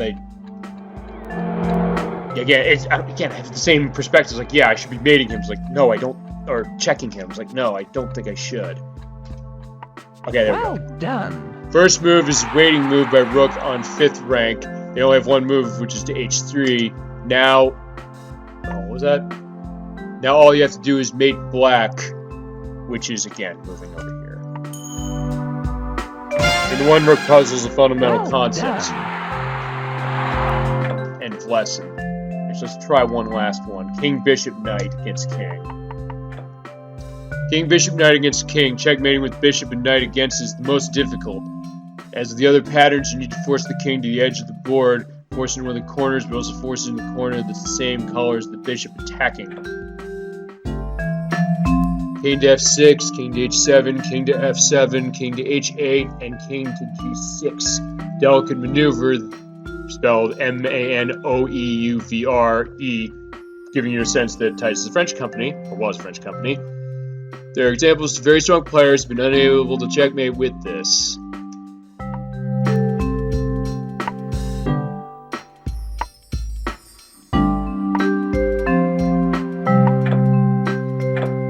King to GH. There we go.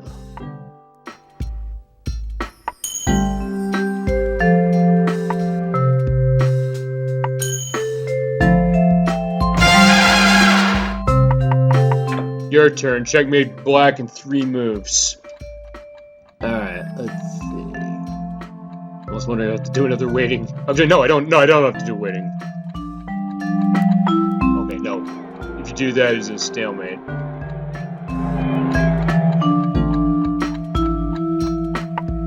No, it's not the right move. Okay.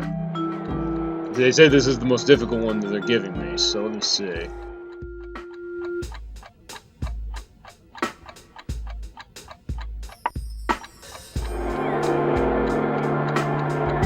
Maybe I should... There we go. Waiting move. The bishop to make black king move. He only has 1, which is to B8. Now I need to force him over here.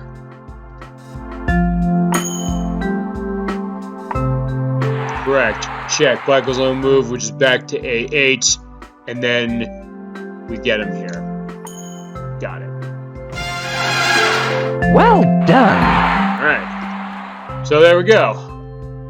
Alright, I think with that, I might want to come back to this if I'm going to be doing chess stuff at some point, but I think with that, I think I'm going to go back here and end on this case. These are simplify the position. I mean, again, yeah, I think they do, and then it makes it so that you understand how it's going, and then also, as I said, the famous games that they give you to see, in some cases, play the move, which, again, I do think that's an interesting case. Alright, so I mean, well, I guess I got a lot of time out of this game. I almost did 4 hours for this. But again, I was kind of getting into it. So, I mean, for something that I thought, oh, I'm just going to be able to just show this game off, is like, I wanted to keep playing, and I think there's something to be said about that. So, yeah, that's Virtual Chess 64 from Titus. It is the best game they've made for the system. If chess is your thing and you have a Nintendo 64, it is definitely an interesting one. I don't think this game costs a lot, from what I understand. But I figured play 30 minutes and give up. Well, I mean, I thought there was not going to be much really to cover, because like, alright, chess is a pretty universal concept as far as like what it is, and you're thinking, well, for a video game of it, what really does it have to offer? I mean, to be fair, this game does have a good amount to it. And for something you think like, well, I could just buy a chessboard for less. Yeah, they rationalized the $50, $60 that this cost when it came out because of all these extra things they give you. And also because of, again, just, I guess, the inherent strength of chess as a concept. And again, they delivered it well, and they delivered an engine that kind of supports it pretty nicely. So, in that case, like, yeah, and it was like, oh yeah, I want to play one more game. I want to keep going about it. So in that way, it kind of went nicely that way. So, but yeah, that is Virtual Chess. It is not an expensive game from what I understand on this system. If you're curious about it, I don't think I actually looked up how much it costs. I think this is probably in like the $15, $20 range. If you go on eBay, I would think. Again, if that's your thing for chess on Nintendo 64, again, it may not be the best option for chess you get nowadays, but again, if I'm looking at older stuff as far as how the video games like the 90s represent this does a pretty good job, actually. And again, maybe I think my appreciation of it kind of has increased just by playing this, so in that way, I'm kind of glad I gave it a look, or gave it another look. So, as I said, next week we're going to be doing, again, something a little more traditional, something I'll be able to finish and have a little more skill at, I would think. That would be McDonald's Treasure Island Adventure for the Sega Genesis. And the week after that is the day after Christmas, Boxing Day. So we're going to do Christmas Nights, which is on the 360 in the case of what I have, but it is a Sega Saturn game. We'll do that. We'll take a look at Nights itself, because they're kind of intertwined. And yeah, that'll do it then for 2020. So yeah, and I'm looking forward to what other things I'll be able to play for 2021 and any suggestions from what chat has. So, all right, I think I think we're gonna end this. But yeah, I had a good time. This was definitely an interesting twist on this formula, and I'm glad I was able to do it.